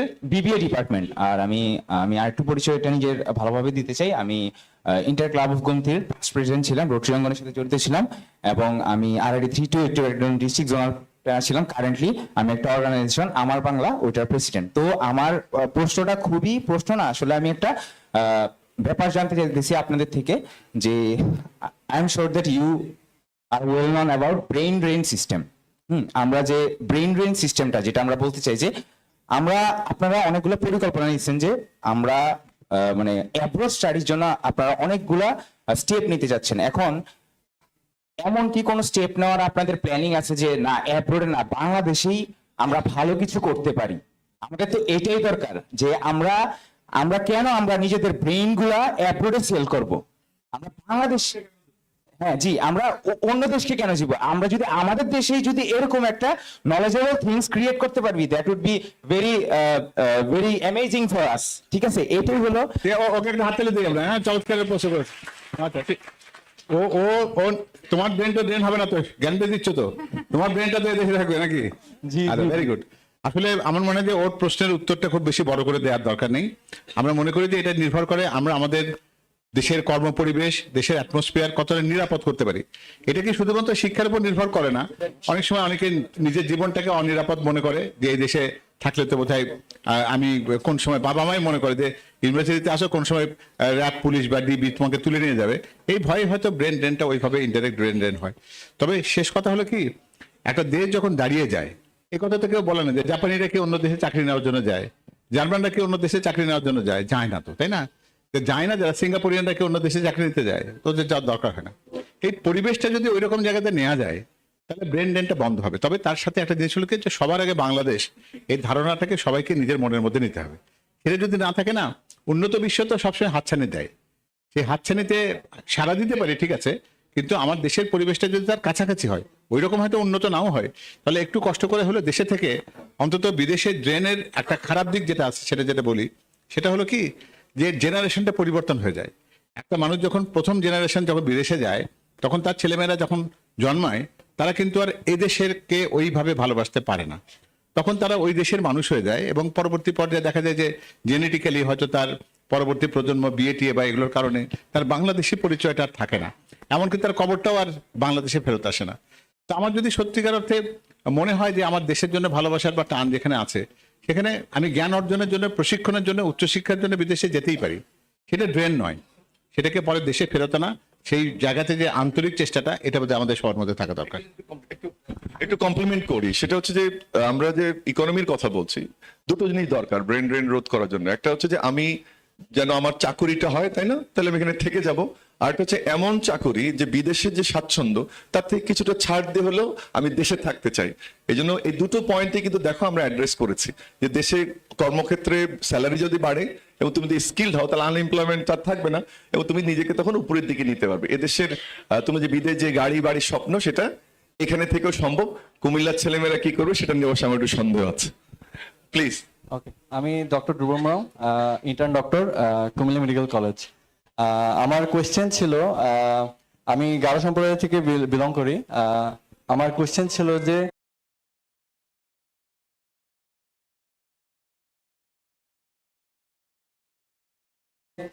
আমাদের যে পিছিয়ে পড়া জনগোষ্ঠী যারা জাতিসত্তারা আছে, তো এদেরকে সামনে আনার জন্য, মেইন স্ট্রিমে যুক্ত করার জন্য বিএনপির পক্ষ থেকে কি ধরনের স্টেপস নেওয়া হচ্ছে এটা আমি জানতে চাচ্ছিলাম। অ্যাকচুয়ালি আমি যদিও কুমিল্লার নামই ময়মনসিংহ এর, আমার এই কোয়েশ্চেনটা ছিল আর কি যে একটা জিনিস তোর আগে কুইকলি বলি, তুমি বসো, তুমি একজন মেডিকেল স্টুডেন্ট হয়ে আমি ফোনটা আর ডাক্তার সাহেবকে দিচ্ছিলাম মাইক্রোফোন, 1 মিনিট বলে তারপরে তোমার স্যারকে দিচ্ছি। সেটা হচ্ছে দেখো আমাদের সমস্ত বক্তব্যের মধ্যে আছে পাহাড় থেকে সমতল বা সমতল থেকে পাহাড়, এবং একটু আগে আমি বলেছি যে আমাদের অর্থনৈতিক পরিকল্পনার মূলে হচ্ছে প্রান্তিক জনগোষ্ঠী। দুটো ছোট্ট উদাহরণ তোমাদেরকে দিই। তারেক রহমান সাহেবের এবারে নির্বাচনে দুটো বড় প্রতিশ্রুতি, একটি হচ্ছে কৃষি ঋণ 10,000 টাকা পর্যন্ত মওকুফ করা, রাইট, সুদ সহ। আরেকটি কি যে এনজিও থেকে যদি কেউ রেজিস্টার্ড এনজিও থেকে লোন নেয় সেই লোনটাকে সুদ সহ মওকুফ করে দেয়। এবং আমি নিশ্চিত তোমাদের প্রান্তিক জনগোষ্ঠীর এই দুটো বড় সমস্যা, একটা কৃষি ক্ষেত্রে ঋণ এবং ছোট ছোট ঋণগুলো অনেক ইনস্টলমেন্টে পূরণ করতে হয়, আর এটা হচ্ছে এনজিও ঋণ। তাহলে এই ধারণাগুলো থেকেই কিন্তু এই পরিকল্পনাগুলো এসছে, এবং যেটা বারবার আমরা হাইলাইট করার চেষ্টা করছি যে সম সুযোগ তৈরি করা, সেটা নিশ্চিত আমরা করব। 25 তারিখে ওনার বক্তব্যে দুটো জিনিস খেয়াল করো, বিএনপি চেয়ারপারসনের উনি কিন্তু বলছিল যেটা নিরাপদ বাংলাদেশ করতে চাই, সেই বিষয়টাও একটা আলোচনার বিষয়। তার মূল চাবিকাঠিটা কিন্তু যে সবাইকে নিয়ে অর্থনৈতিক পরিকল্পনাটা সাজানো, যার দুটো উদাহরণ আমি তোমাকে দিলাম। আমার মনে হয় ওর মূল প্রশ্নটা ছিল যে ও গারো জনগোষ্ঠীকে প্রতিনিধিত্ব করছে, তাদেরকে সামনের দিকে আনার জন্য বিশেষ কোনো পরিকল্পনা আছে কিনা, এই তো তুমি জানতে চাও। এটা গারো যেমন বলছো তেমনি ঠিক পার্বত্য অঞ্চলে যারা আছে তারা কিন্তু তারাও তাদের সে নির্গোষ্ঠীর পক্ষে এই কথাগুলো বলে, এটা আমরা শুনছি। তুমি নিজেও জানো যে তুমি তোমার এই জায়গাতে আসার জন্য তোমাকে কিন্তু একটা বেসিক যোগ্যতা কিন্তু অর্জন করতে হয়েছে। তুমি কিন্তু এমন না যে তুমি এটা গারো জনগোষ্ঠী বলে তোমাকে একেবারে কোনো যোগ্যতা ছাড়া তোমাকে নিয়ে এসছে তা না। তার মানে কি এটা ফান্ডামেন্টাল যোগ্যতা লাগে। তুমি নিজে মেডিকেল কলেজে পড়তে গিয়ে দেখছো তো তোমার বন্ধু বান্ধবদের ভেতরে যারা একটা পিছিয়ে ছিল তাদেরকে ভর্তি করে দিলে কি মেডিকেল কলেজে পড়তে পারবে ওরা? এই পড়াশোনার চাপকে নিতে পারবে ওরা? পারবে না। তাহলে মূল জায়গাটা হচ্ছে ইজ নট যে তোমাকে আমি একটা প্রিভিলেজ দিলাম, কিছু ছেলে মেয়েকে ভর্তি করিয়ে দিলাম, সেটা যেখানে যাক না কেন, তার চেয়ে গুরুত্বপূর্ণ হচ্ছে তোমার মতো লেভেল তৈরি করা। অর্থাৎ তুমি যে যোগ্যতা নিয়ে আসতে পেরেছো সেই যোগ্যতার কাছে পৌঁছতে গেলে কি হবে, তুমি স্কুল যেখানে পড়াশোনা করেছো ওরা হয়তো সেখানে করেছে, তো ওই জায়গায় যদি আমরা শিক্ষার মানটাকে যদি বাড়াই, ওই জায়গায় যদি শিক্ষা প্রতিষ্ঠানের সংখ্যা যদি বৃদ্ধি করি, তাহলে তোমার মতন অসংখ্য ছেলেপেলে যখন তৈরি হবে তখন তোমাকে কিন্তু অন্যের মুখাপেক্ষি থাকতে হবে না, অন্যকে বলতে হবে না ও তুই তো কোটায় ঢুকছিস। এই কথার থেকে মুক্ত কি তুমি হতে চাও না? তোমার পরিচিতির মধ্যে কেটে আসতে চায় না যে আমি বাংলাদেশে 8-10 জনের সাথে কম্পিটিশন করে আমি টিকে থাকতে পারি, এখানে জনগোষ্ঠীর কথা আলাদা করে আমার জন্য কোনো প্রিভিলেজ, আমার জন্য কোনো কোটা দরকার নেই। আমাদের পরিকল্পনা ঠিক এই জায়গাতেই আছে। আমরা তোমাদেরকে ওই জনগোষ্ঠীকে এমন একটা জায়গাতে শিক্ষা দীক্ষা এবং অন্যান্য সুযোগ সুবিধা নিতে চাই, তোমাকে যেন কোটার জন্য নিজের থেকে কিছু বলতে না হয়। তুমি যেন ওইখানে আছো সেখান থেকে, যেমন পার্বত্য চট্টগ্রামের ছেলে যেন পঞ্চগড়ে গিয়েও চাকরি করতে পারে স্বচ্ছন্দে, চিকিৎসা সেবাতে তোমাকেও যদি আজকে সুন্দরবনের কোনো একটা জায়গায় পাঠিয়ে দেওয়া হয় তুমি যেন সেখানেও স্বচ্ছন্দে কাজ করতে পারো। এই সার্বজনীনতাটাই আমাদের দরকার, সেটাকে দেশকে টিকিয়ে রাখার জন্য অপরিহার্য। আর কেউ বলবে কিছু? আসসালামু আলাইকুম, আমি সাজিদ তারিম ইফতি, একটি প্রাইভেট ইউনিভার্সিটির টিচার এবং সেই সাথে হচ্ছে কলোনিয়াম অফ আর্ট নামে একটি কালচারাল অর্গানাইজেশনের একজন কালচারাল অ্যাক্টিভিস্ট এবং প্রেসিডেন্ট হিসেবে রয়েছি। তো আমার প্রশ্নটা হচ্ছে যে আমরা সবাই জানি যে বর্তমানে বাংলাদেশের ছাত্রছাত্রীদের একটা বিশাল অংশ হচ্ছে প্রাইভেট ইউনিভার্সিটিতে পড়ে থাকে। তো লাস্ট ডাটা অনুসারে প্রায় 110+ প্রাইভেট ইউনিভার্সিটি বাংলাদেশে রয়েছে। তো দেখা যায় কি যে সরকারি বিশ্ববিদ্যালয়গুলোতে যেভাবে হচ্ছে টিচারদেরকে বেতন ভাতা পেনশন সুবিধাগুলো দিয়ে থাকা হয়, তো সেভাবে হচ্ছে প্রাইভেট ইউনিভার্সিটিগুলো টিচারদের ক্ষেত্রে এগুলো নির্ধারিত থাকে না। তো সেক্ষেত্রে যে সমস্যাটা হয় যে সেই ক্ষেত্রে হয় যে গুণগত শিক্ষার যে মানটা সেটা তারা দেয় না, নামমাত্র সার্টিফিকেট নির্ভর শিক্ষা শেখানো হয়ে থাকে। এবং সরকারি ইউনিভার্সিটিগুলোতে হচ্ছে ল্যাব ফ্যাসিলিটি এবং অন্যান্য যে ফ্যাসিলিটিগুলো থাকে সেগুলো থাকে, প্রাইভেটে সেভাবে থাকে না। তো দেখা যায় যে 110+ ইউনিভার্সিটি প্রাইভেট ইউনিভার্সিটিগুলোর মধ্যে হাতে গোনা হচ্ছে 10 থেকে 15 বা হাইস্ট গেলে 20টা ইউনিভার্সিটি হচ্ছে ঠিক সেভাবে হচ্ছে চলতেছে, গুণগত শিক্ষা দিচ্ছে। বাট ম্যাক্সিমাম ক্ষেত্রে প্রাইভেট ইউনিভার্সিটিগুলো সেভাবে সেই গুণগত শিক্ষাটা দিচ্ছে না এবং টিচারও সেভাবে হচ্ছে কোনো সুবিধাগুলো পাচ্ছে না। আচ্ছা, ঠিক আছে। এই ক্ষেত্রে হচ্ছে কি হচ্ছে আচ্ছা, ঠিক আছে। আমি তোমার প্রশ্নে যাওয়ার আগে বলে, তুমি কোন কালচারাল একাডেমির সাথে আছো? আমি একাডেমি না, আমি হচ্ছে বাংলাদেশের one of the largest cultural organization colony of আর্টের হচ্ছে ফাউন্ডিং প্রেসিডেন্ট হিসেবে আছি। তুমি কি কোন কালচারাল অ্যাক্টিভিটি করো নিজে থেকে? আমি হচ্ছে আমি আর্ট নিয়ে কাজ করি এবং হচ্ছে বিভিন্ন হচ্ছে কালচারাল হচ্ছে শো নিয়ে কাজ করে থাকি আর কি। কি গান টান গাও নাকি, বাজনা বাজাও কিছু? না, আমি আর্ট নিয়ে কাজ করি। শুধু আর্ট নিয়ে? না, আমি ভাবছিলাম যে তুমি কালচারের সাথে আছো, আমরা এরকম একটা নিরস পরিবেশে তোমার কাছে গান শুনতে পারতাম। আচ্ছা, দেখ, সেটা হয়, সে সুবিধা পেলাম না আমরা। আচ্ছা, তুমি যেটা বলছো এরকম কিন্তু উল্টোটাও বলে অনেকে বলে যে প্রাইভেট যে সমস্ত বিশ্ববিদ্যালয়গুলো, সেখানকার শিক্ষকদের বেতন অনেক উচ্চ বেতন পান, অথবা তারা সিটিতে থাকতে পারেন, সেই সুবিধাটা তারা নিতে চান। হ্যাঁ, এইরকম ডিসক্রিমিনেশন আছে। অনেক অনেক ভুইফোর প্রাইভেট বিশ্ববিদ্যালয় গড়ে তোলা হয়েছে, যেগুলো হয়তো রাজনৈতিক কারণে অনেকে সেই অনুমোদনটা পেয়েছে। তো এই জায়গাতে সার্বজনীনতা তৈরি করাটা খুবই গুরুত্বপূর্ণ। অর্থাৎ প্রাইভেট বা পাবলিক বিশ্ববিদ্যালয়ের মানের দিকে যেন কোনো রকম ভিন্নতা না থাকে, সেটা তৈরি করতে না পারলে কিন্তু এই বিশ্ববিদ্যালয় সৃষ্টি করা কিন্তু এই কাগজ তৈরি করবে, যে কাগজ তোমাকে পরে আগুন দিয়ে পোড়াতে হবে। তাহলে যে স্কিল বা যে শিক্ষা তোমাকে তার ব্যবহার উপযোগী তাদেরকে নিয়ে যায়, না যেতে পারে, সেটা তো কোনো অর্থ নেই। তাহলে আমাদের মূল পরিকল্পনাটা যখন সেই অর্থে আছে যে তুমি সার্টিফিকেট নির্ভর শিক্ষার কাছে যাবে না, তাহলে তো প্রাইভেট বিশ্ববিদ্যালয়গুলোকে যে মান উন্নত করবো আমরা, সেটি বলাই বাহুল্য। এবং এখানে যে ডিসক্রিমিনেশন আছে, এগুলোকে কোনোভাবে রাখা হবে না। আর কিছু বলবো? একটা জিনিস দেখো, এই 110টা একটু শোনো, তোমরা শোনো, অনেকে একটু শুনি আমরা। 110টা প্রাইভেট বিশ্ববিদ্যালয়, এটার তোমার কি মনে হয় কতটা রাজনৈতিক বিবেচনায় দেওয়া হয়েছে? কত পার্সেন্ট? প্রায় 50% বা তার অধিক। এটি একটা বড় সমস্যা। আমাদের তোমরা ইস্তেহার আসছে সামনে, বাট আমাদের পরিকল্পনার জায়গাটা বলি যে আমরা প্রাইভেট বিশ্ববিদ্যালয়ের মান উন্নয়নে কিন্তু অনেক বড় সংখ্যক প্রাইভেট বিশ্ববিদ্যালয়ের শিক্ষার্থী এবং তাদের অবদানও কিন্তু এবারে জুলাই অভ্যুত্থানে দারুণভাবে প্রকাশিত হয়েছে। এবং তার আগ থেকে এই সংগ্রামের মধ্যে প্রাইভেট বিশ্ববিদ্যালয়ের শিক্ষার্থীরা ছিল, শুধু সরকারি বিশ্ববিদ্যালয় না। সেজন্য প্রাইভেট বিশ্ববিদ্যালয়ের সংখ্যা বাড়ানো নিয়ে হয়তো বা বিএনপি চিন্তা করবে, বাট এটার মান নিয়ন্ত্রণ এবং তার ফ্যাসিলিটি নিশ্চিত করা এবং যারা ট্রাস্টি বোর্ডের সদস্য তারা যেন এই টাকাটা গ্র্যাব করতে না পারে, এটাও কিন্তু অনেক বড় সমস্যা। শিক্ষকদের বেতন না দিয়ে তারা ব্যবসা করে, অথচ তার 1 টাকাও নেয়ার কথা না। সেই জায়গাগুলোতে আমাদের সুনির্দিষ্ট পরিকল্পনা রয়েছে। এখানে একটু। আসসালামু আলাইকুম, আমার নাম ফাউজিয়া তিকা মিম। আমি এখন একজন ভর্তি যোদ্ধা। তো আমরা পরবর্তীতে যেটা হবে, আমরা হচ্ছে অনার্সে ভর্তি হব, যে কোনো বিশ্ববিদ্যালয় বা ন্যাশনাল যেখানেই ভর্তি হই। তো আমার প্রশ্নটা হচ্ছে, আপনারা যখন স্টুডেন্টদের, তরুণ প্রজন্মের অনেক কর্মসংস্থানের কথা বলেছেন, আমি চাচ্ছিলাম যে আমরা পড়াশোনার পাশাপাশি, যেমন বাইরের দেশগুলোতে দেখা যায় পার্ট টাইম জব থাকে মেয়েদের জন্য, বা আমাদের দেশের ছেলেদের জন্য অনেক কিছুই আছে পার্ট টাইম জব, ওরা চাইলে একটা ব্যবসা রাস্তায় দাঁড় করাতেই পারে, কিন্তু মেয়েদের জন্য আসলে ওইটা মানে খুব টাফ হয়ে যায়, সবার জন্য ইজি হয় না।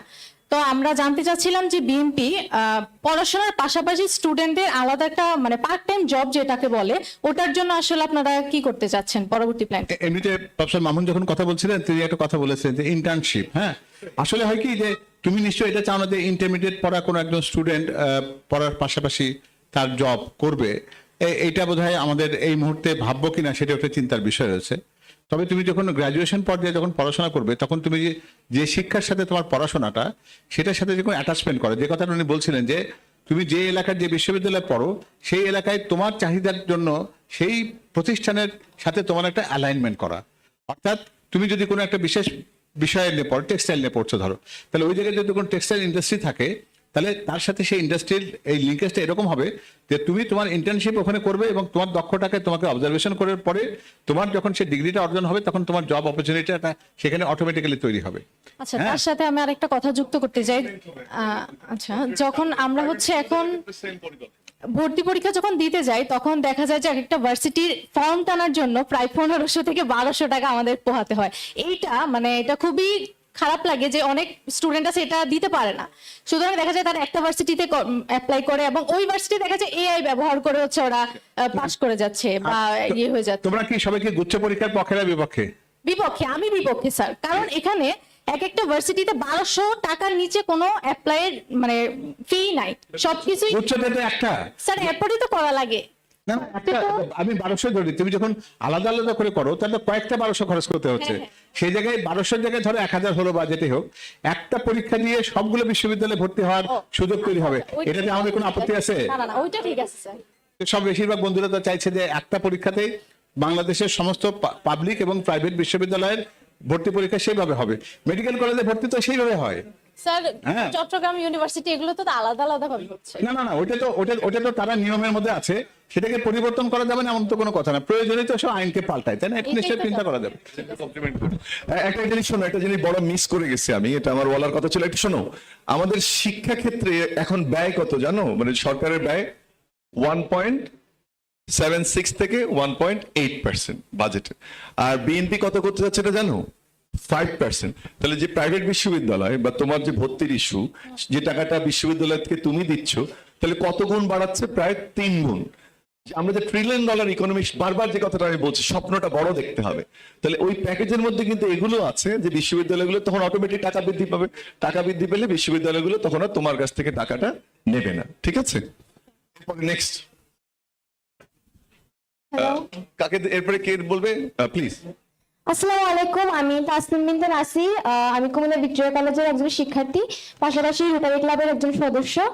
আমার প্রশ্নটা ছিল যে প্রতি বছরই কিন্তু এইচএসসি এসএসসি পরীক্ষা নিয়ে প্রশ্ন নিয়ে একটা খুবই সমস্যার মধ্যে হয়, বিশেষ করে কুমিল্লা বোর্ডে।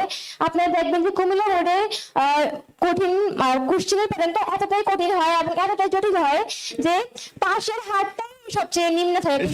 সবাইকে পাস করে দিস না, এবার কিন্তু পাশের হারটা খুবই হয়, এটা প্রতি বছর হয়, কিন্তু এবার একটু আর আগে খেয়াল করবেন আপনারা। তো যদি বিএনপি সরকার হিসেবে গঠিত হয়, সেক্ষেত্রে কি অভিন্ন মানে প্রশ্নের পরীক্ষা হবে কিনা? তাহলে মনে করেন যদি সহজ হয় সবার জন্য সহজ হবে, কঠিন হবে সবার জন্য কঠিন হবে, কিন্তু যখন যাচাই দিকটা আসে তখন কিন্তু কুমিল্লা বোর্ডকে মানে স্টুডেন্টরা নিচে থাকে। তো আমার এটাই প্রশ্ন ছিল যে অভিন্ন প্রশ্নে পরীক্ষা হবে কিনা। দেখো, আমাদের একটা কমিটমেন্ট, একটু সবাই শুনি একটু, শুধুমাত্র এই তোমার যে বিপত্তি, এটা সবার একটা, যখন তুমি কোনো ব্যবসায়ী লাইসেন্স করতে যায় তাকেও বিপত্তির মধ্যে পড়তে হয়, আমি যখন পাস করে ইঞ্জিনিয়ারিং সার্টিফিকেট নিতে চাই তাকে বিপত্তির মধ্যে পড়তে হয়, তুমি একটা ফার্মে যদি ওপেন করতে চাও তাকে বিপত্তির মধ্যে পড়তে হয়। আমরা এই জন্য বলছি ব্যবসা এবং শিক্ষা সব সহজীকরণ করা। হয়তো স্পেসিফিক তোমার প্রশ্নের উত্তর হচ্ছে কিনা আমি জানি না, বাট এই যে আমাদের সময় যেমন আমরা সমন্বিত পরীক্ষা দিয়েছিলাম এবং একটা ভালো প্র্যাকটিস ছিল, কিন্তু তুমি জানো দীর্ঘদিন সেটা ধ্বংস করা হয়েছে। ওই সমন্বিত পরীক্ষাটাও কিন্তু বিএনপির সময় চালু হয়েছিল। তা আশা করি যে তোমাদের দুর্ভোগ লাঘবের মতো যে ভালো প্রকল্প ছিল যেগুলোকে বন্ধ করা হয়েছে, সেগুলো ইনশাল্লাহ আমরা আবার চালু করব। ঠিক আছে, নেক্সট। আসসালামু আলাইকুম, আমি doctor Hasan Zubair, Comilla medical college intern doctor. আমি তারেক রহমান কুমিল্লা যেদিন সমাবেশ করছিলেন, ওইটার একটা প্রশংসা করবো যে উনি হচ্ছে গভর্নমেন্ট অ্যান্ড প্রাইভেট হসপিটালের কোলাবোরেশন করতে যাচ্ছেন। সেকেন্ডলি, আমি ডাক্তার যে আছেন স্যারকে একটা করব যে আপনারা যে মান উন্নয়নের কথা বলতেছেন, একই সাথে তারেক রহমান সাহেব বলছিল যে হেলথ কেয়ার গিভার দিবে এভরি কর্নার অফ বাংলাদেশ। তো এখন আমরা দেখতেছি ম্যাটস যারা আছেন, তো একটা যদি অনলাইনে আপনি দেখেন, কিছুদিন আগে দেখেছিলাম যে একজন মেল পুরুষ হসপিটালে গেছে, ওনার অ্যাডভাইস করে যে আল্ট্রাসাউন্ড অফ ইউটেরাস। এটা হয়তো আপনি বুঝবেন, অনেকে বুঝবে না। তো যখন ম্যাটসদেরকে আমরা এইটার মধ্যে দিয়ে নিয়ে আসতেছি, যখন আমরা আলাদা করতেছি না, এই কোয়ালিটিটা হ্যাম্পার হচ্ছে কিনা। 2 নম্বর কথা, হেলথ কেয়ার গিভার যখন দিবেন তাদের প্রপার কোয়ালিটি কতটুকু মেনটেন হবে। আপনি জানেন যখন মেডিকেল এডমিশন টেস্ট দেওয়া লাগে বা তাদের একটা স্পেসিফিক কোয়ালিটি একটা up to the mark level যাওয়ার পরে তাদের পরীক্ষার পরে এখানে আসে। তো যারা 5 বছর অ্যাটলিস্ট এমবিবিএস কোর্স ক্রস করে তারপরে আসে, আর অন্যদিক থেকে যারা ম্যাথস তারা যখন আসে, তখন দুইটাই যখন আপনি সমর্থন করবেন, তার সাথে যখন হেলথ কেয়ার গিভার ওইটা যখন অ্যাড করবেন, তখন ডাক্তারদের কোয়ালিটিটা ফল করবে কিনা, সেটার জন্য বিএনপি কি রেসপন্স করবে? Thank you. খুবই শুনে খুশি হলাম যে তুমি জনাব তারেক রহমানের বক্তৃতাটা ফলো করেছো এবং উনি স্বাস্থ্যকে একটা গুরুত্ব দিয়ে তার গুরুত্বপূর্ণ পরামর্শ যে দুটো তার পরিকল্পনা ছিল সেটা বলেছেন। হেলথ কেয়ার প্রোভাইডারের ক্ষেত্রে তোমার মনে হয় কোনো আপত্তি নেই? তুমি নিজে চাও যে এই মাপের লোকজন থাকুক, ওরা কিন্তু প্রান্তিক জনগোষ্ঠীর জন্য তারা শুধুমাত্র যারা প্রিভেন্টিভ হেলথের ইনফরমেশনগুলো ডিসিমিনেট করবে। তোমরা বলো না যে কি কি খাবার খেলে হার্টের অসুখ হয় না, কি কি খাবার খেলে স্ট্রোক বা হাইপারটেনশন প্রিভেনশন করা যায়, এগুলো তো তোমরা জানো, তাই না? এগুলো তো তোমাদের কমিউনিটি মেডিসিনে পড়ো না, এগুলো তোমাকে এদের পড়তেই হয়।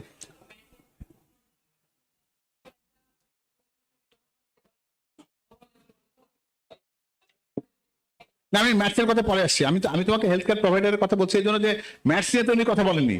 উনি বলেছেন যে ম্যাথসকে উন্নত করা হবে, এটা বলেছেন? এটা বলেন নাই। উনি বরং বলেছেন যে আমরা আর একটা জিনিস তোমাকে বলে রাখি, যে বেশি প্রশ্ন আপনার কিছু করবার দরকার নেই। ওনার বাড়িতে একজন বড় ডাক্তার আছে, এটা জানো? ওনার বাড়িতে একজন বড় নাম করা কার্ডিওলজিস্ট আছে। সুতরাং হেলথের ব্যাপারে তুমি যতটা চিন্তা করো, ওই বাড়িতে চিন্তা ভাবনা কম হয় না, অনেক বেশি হয়। এটা জেনে রাখো যে আমরা এইরকম সমতায় বিশ্বাস করি না। এটা সমতার কোনো প্রশ্নই তো ওঠে না। এটা আদালত একটা ভেজাল লাগিয়ে দিচ্ছে, তোমরা এটা নিতে জানো সমত। এটা আদালত একটা ভেজাল লাগিয়েছে, সেটা নিষ্পত্তি যেহেতু আদালতের উপর আমরা কথা বলি না, সেটা বলা যায় না। তো ডাক্তারদের অবস্থান ডাক্তারি, তারাই বিশেষজ্ঞ হবেন, তারাই দেশের স্বাস্থ্য ব্যবস্থার পরিচালনা করবেন, তারা সহযোগী শক্তি হিসাবে কাজ করবেন। তাদের কাজ কিন্তু এই চিকিৎসার কিউরেটিভ সাইড দেখা, এটা তাদের কাজ না। তারা প্রিভেন্টিভ সাইডে তার যেটুকু দায়িত্ব আছে তার সেই গণ্ডিটা তারা অতিক্রম করবে না। হ্যাঁ, এরপরে এদিক থেকে অনেকক্ষণ নেই না প্রশ্ন, একটা মাইক আছে তো? এটা নিয়ে নি। আমরা আছি তোমাদের সাথে, কারণ আমরা বলছিলাম যে তোমাদের সমপরিমাণ সময়ে কথা শুনবো। প্লিজ। আসসালামু আলাইকুম রহমতুল্লাহ। আমি মোহাম্মদ মিনহাজুল আবির, অধ্যয়নরত আছি ঢাকা মেডিকেল কলেজ ফাইনাল ইয়ারে, ব্যাচ K79। আমার অ্যাকচুয়ালি কোশ্চেনটা আসছিল ওই জিডিপির ওখান থেকে আমার মাথায় কোশ্চেনটা ক্লিক করে, সেটা হচ্ছে অ্যাকর্ডিং টু MDG অর্থাৎ millennium development goal, our total এক্সপেন্ডিচারের অলমোস্ট 5 to 6% আমাদের খরচ করার কথা আমাদের হেলথ কেয়ার সিস্টেমের উপরে। And again I can mention from Abuja declaration 2001 African union, our total government expenditure more than 15% should be spent on for basic universal health care coverage. So আমি আসলে জানতে চাই, যেহেতু এতক্ষণ পর্যন্ত আমি হেলথ কেয়ার সম্পর্কে কিছু শুনতে পারলাম না, যার ফলশ্রুতিতে যেটা হচ্ছে আমাদের সরকারি মেডিকেল কলেজগুলোর মধ্যে আমরা এমনকি রাস্তা সিঁড়ির মধ্যে পর্যন্ত রোগীদেরকে শুয়ে থাকতে দেখছি। যদিও আমরা বলছি 200 শয্যা বিশিষ্ট হসপিটাল, 1 শয্যা বিশিষ্ট হসপিটাল, কিন্তু তেমনটা আমরা কিন্তু দেখতে পাচ্ছি না। এর পাশাপাশি বিভিন্ন কমিউনিটি ক্লিনিক যে সিস্টেমটা আমাদের চালু হওয়ার কথা ছিল, সেটা কিন্তু এখন ম্যাক্সিমাম জায়গায় বন্ধ। সেখানে হয়তো তালা খুললে সেই জুরাসিক যুগের কোনো একটা বিলুপ্তপ্রায় প্রাণীও দেখা যেতে পারে। তো এই সমস্যাটার সমাধানে আমাদের জাতীয়তাবাদী দল বিএনপি কি ব্যবস্থা নিতে চায়, আমি এটা একটু শুনতে যাচ্ছি। আমি আমার নিজের আইডেন্টিটিটা দিই একটু, পরিচয় দিলে তুমি তোমার বুঝতে সুবিধা হবে। আমি একটা সরকারি মেডিকেল কলেজের প্রিন্সিপাল ছিলাম। আমি সার্জারির একজন প্রফেসর, এখন আমি সার্জারি প্রফেসরের কাজ করি। আমি একটা মেডিকেল কলেজ হাসপাতালের প্রজেক্ট ডাইরেক্টর ছিলাম। শহীদ জিয়া রহমান মেডিকেল কলেজ এবং হাসপাতালের প্রজেক্ট ডাইরেক্টর হিসেবে হাসপাতাল নির্মাণের দায়িত্বটা সরকারের পক্ষ থেকে আমাকে দেওয়া হয়েছিল। আমি তোমার বলা প্রত্যেকটা কথার অর্থ বুঝি এবং এটার অন্তর্নিহিত যে কথাটা তুমি বলতে চাইছো সেটাও জানি। আমরা মিলেনিয়াম ডেভেলপমেন্ট গোলে একরকম প্ল্যান করেছিলাম, একরকম প্রতিজ্ঞা করে এসেছি, কাগজে সই করে দিয়ে এসেছিলাম। সাস্টেনেবল ডেভেলপমেন্ট গোলেও কিন্তু আমাদের বেশ কিছু স্বাক্ষর করা কাগজপত্র আছে। তুমি তো জানো যে আমাদের এখন বরাদ্দ 2.7 অতিক্রম করে নাই, এর চেয়ে নিচে আছি আমরা, তাই না? অনেক সময় বিভিন্ন রকম ফুলে ফাঁপিয়ে অনেকগুলো কথা বলা হয়। বিএনপি কি বলেছে তার হেলথের ক্ষেত্রে? তার জিডিপির কত অংশ তারা ব্যয় করতে চায়, এখানে কত পার্সেন্টেজ? 5%। একবারে হয়তো 2.7 থেকে 5-এ জাম্প করবে না, এটাকে তো ক্রমান্বয়ে নিতে হবে। তুমি তো এটাও জানো যে তোমার হাসপাতালে যতগুলো যন্ত্রপাতি কেনা হয়, তার সবগুলো যন্ত্রপাতিকে কাজের যন্ত্র, অকাজের যন্ত্র কেনা হয়, সেটাও কিন্তু ওই অর্থের মধ্যে কিন্তু এটা ইনক্লুডেড আছে। তোমার এখানে যে বিল্ডিং তৈরি হয়, সেটা কিন্তু ওই অর্থের মধ্যে ইনক্লুডেড আছে। কিন্তু যেটা হয় না, তুমি যেটা বলছো যে রোগীদের সেবার জন্য যেটা দরকার সেটা না। এই বিছানার নিচে রোগীর সংখ্যা, বিছানার উপরে রোগীর সংখ্যা যেতে বেশি। তুমি বলে K79, তুমি না, আমি K32। সুতরাং আমি তোমার মেডিকেল কলেজের ইতিহাসটা আমিও তুমি খুব ভালো করে জানি। তো সুতরাং তুমি জানো যে ওই মেডিকেল কলেজে তুমি যেরকম দেখেছো, আমিও ঠিক ওই মেডিকেল কলেজ হাসপাতালকে ঠিক ওই রকম করে চিনি। আমার সময় কিন্তু ওই চিত্রই ছিল, এই চিত্রের ভিন্নতা ছিল না। প্রশ্ন হচ্ছে যে কেন? তোমাকে যদি একটা কথা বলি আমি, তোমার একটা পেশেন্ট হাসপাতালে যদি হার্নিয়া নিয়ে ভর্তি হয়, ওই পেশেন্ট ডিসচার্জ হতে কতদিন সময় লাগে? ও ভর্তি থাকে কতদিন সেটা আমাকে বলো। না না, একটা পেশেন্ট হার্নিয়া নিয়ে ভর্তি হলো বা গলব্লাডার নিয়ে ভর্তি হলো, ওর অপারেশন কি পরদিনই হয়? কতটা অপারেশন কতদিন পরে হয়? 2 মাস পরে হয়, আমরা ঘটনা তো আছে, তাই তো? হ্যাঁ, সিরিয়াল যখন আসে, আর যেদিন সিরিয়াল আছে ওই দিন সরকারি ছুটি, তাহলে কি করবা? আরো 7 দিন পর, তাই না? তাহলে কি করছো তুমি? ওর মধ্যে কি হাসপাতালে রোগী ভর্তি হওয়া বন্ধ আছে? তাহলে কি হচ্ছে? তুমি একদিকে ডিসচার্জ করতে পারছো না, আর একদিকে রোগীর সংখ্যা বাড়াচ্ছ। তার মানে আমাদের হসপিটালে রোগীর ভিড়ের মূল কারণ কিন্তু অপারেশন, আমাদের ডিউরেশন অফ দ্য হসপিটাল বেশি, হসপিটাল স্টেটা বেশি। আমরা তো এরকম করি না যে হার্নিয়ার পেশেন্টটা যেদিন সকালবেলা ভর্তি হবে ওই দিন দুপুরবেলা অপারেশন হয়, বিকেলবেলা বাড়ি চলে গেলে কোনো সমস্যা আছে? তো তুমি তাকে 2 বার ধরে আটকে রাখছো কেন? তাহলে সিস্টেমের মধ্যে একটা গলদ আছে, তাই না? আমরা যদি ডে কেয়ার সার্জারি বাড়াই, তাহলে হার্নিয়া, লাইপোমা কিংবা এই ধরনের ছোটখাটো অপারেশনের পেশেন্ট হাসপাতালে ভর্তি হয়ে থাকার দরকার নেই। গলব্লাডার পেশেন্টকে যদি আগের দিন ভর্তি করে পরদিন ছেড়ে দিই ল্যাপারোস্কোপি করে, সম্ভব তো এটা? আমাদের পরিকল্পনাটা এই জায়গাতে। সেখানে এটা তো একটা সাইড। আর একটা জিনিস হচ্ছে কি, তুমি যেখানে দেখো যে হার্টের চিকিৎসার জন্য কি করি আমরা, অপারেশন অথবা স্টেন্টিং। তুমি কার্ডিয়াক প্রবলেমকে প্রিভেনশনটা জানো না, কি কি দিয়ে প্রিভেনশন করা যায়? হার্ট কন্ডিশন প্রিভেনশনের জন্য প্রথমে কি দরকার? তোমার ডায়েটের দরকার, তোমার control of the blood pressure দরকার, এবং তোমার লাইফস্টাইলের পরিবর্তন দরকার। এই তিনটা করতে কোনো টাকা লাগে? আর এই তিনটা যদি করি তাহলে আমি ব্যয়বহুল বাইপাস অপারেশন বা ব্যয়বহুল স্টেন্টিং অ্যাভয়েড করতে পারবো না। তাহলে আমাদের পরিকল্পনা ঠিক এই জায়গাতে। আমরা হাসপাতালে অ্যাডমিশন কমাতে চাই। হাসপাতালে অ্যাডমিশন, আননেসেসারি অ্যাডমিশন। একটা পেশেন্ট কেন হার্টের অসুখ নিয়ে ভর্তি হবে যার প্রিভেনশন করার কথা ছিল? গ্রামের একটা কৃষক, তার কেন বাইপাস সার্জারি লাগবে? তার লাইফস্টাইলের মধ্যে সেটা তো খুব সহজে পরিবর্তন করা যেত। কি জিনিস ভুল ছিল তার? সে তো লাইফস্টাইলে সবকিছু হচ্ছে, পরিশ্রম করে, খাবারও সে হেলদি, যেটা হেলদি বা ব্যালেন্স ফুড খায়। সমস্যাটা কোথায়? সে কি করে? কেন তার কার্ডিয়াক প্রবলেম তৈরি হয়েছে? কি করে? বিড়ি খায়। তা এটা কি বন্ধ করতে পারবো না আমরা? তুমি হাসপাতালে দেখো বার্জার ডিজিজের পেশেন্ট ভর্তি হয়, ইসকেমিক লিভ নিয়ে ভর্তি হয়, ওগুলো পেশেন্টকে আমি সিগারেট খাওয়া বন্ধ করলে পেশেন্টকে ভর্তি হওয়া বন্ধ করতে পারি না? তাহলে প্রিভেন্টিভ পার্টটাকে দূর করার জন্য আমরা গ্রামীণ স্বাস্থ্যকর্মী নিয়োগ করতে চেয়েছি। আর একটা জিনিস যেটা বলছো সেটা হচ্ছে হাসপাতালের সংখ্যা বৃদ্ধি করলে সমস্যার সমাধান হবে। এই যে জামাতে ইসলামী গতকালকে তাদের ইস্তারে কি বলেছে, 64 যে জেলায় কি করবে, তুমি এটা বিশ্বাস করে এটা সম্ভব? এটা বানালে কি তোমার অ্যানাটমি পড়াবার লোক আছে, তোমার ফিজিওলজি পড়াবার, বায়োকেমিস্ট্রি পড়াবার লোক আছে? অ্যানাটমি ফিজিওলজি পড়তে চাই কেউ? তুমি কি হবা? তুমি পরে তোমার কেরিয়ার কি করতে চাও? অ্যানাটমি মাস্টার হবে? তুমি হবে? অ্যানাটমি প্রফেসর হবে তুমি? হ্যাঁ, ফিজিওলজির মাস্টার হবে? কেন হবে না?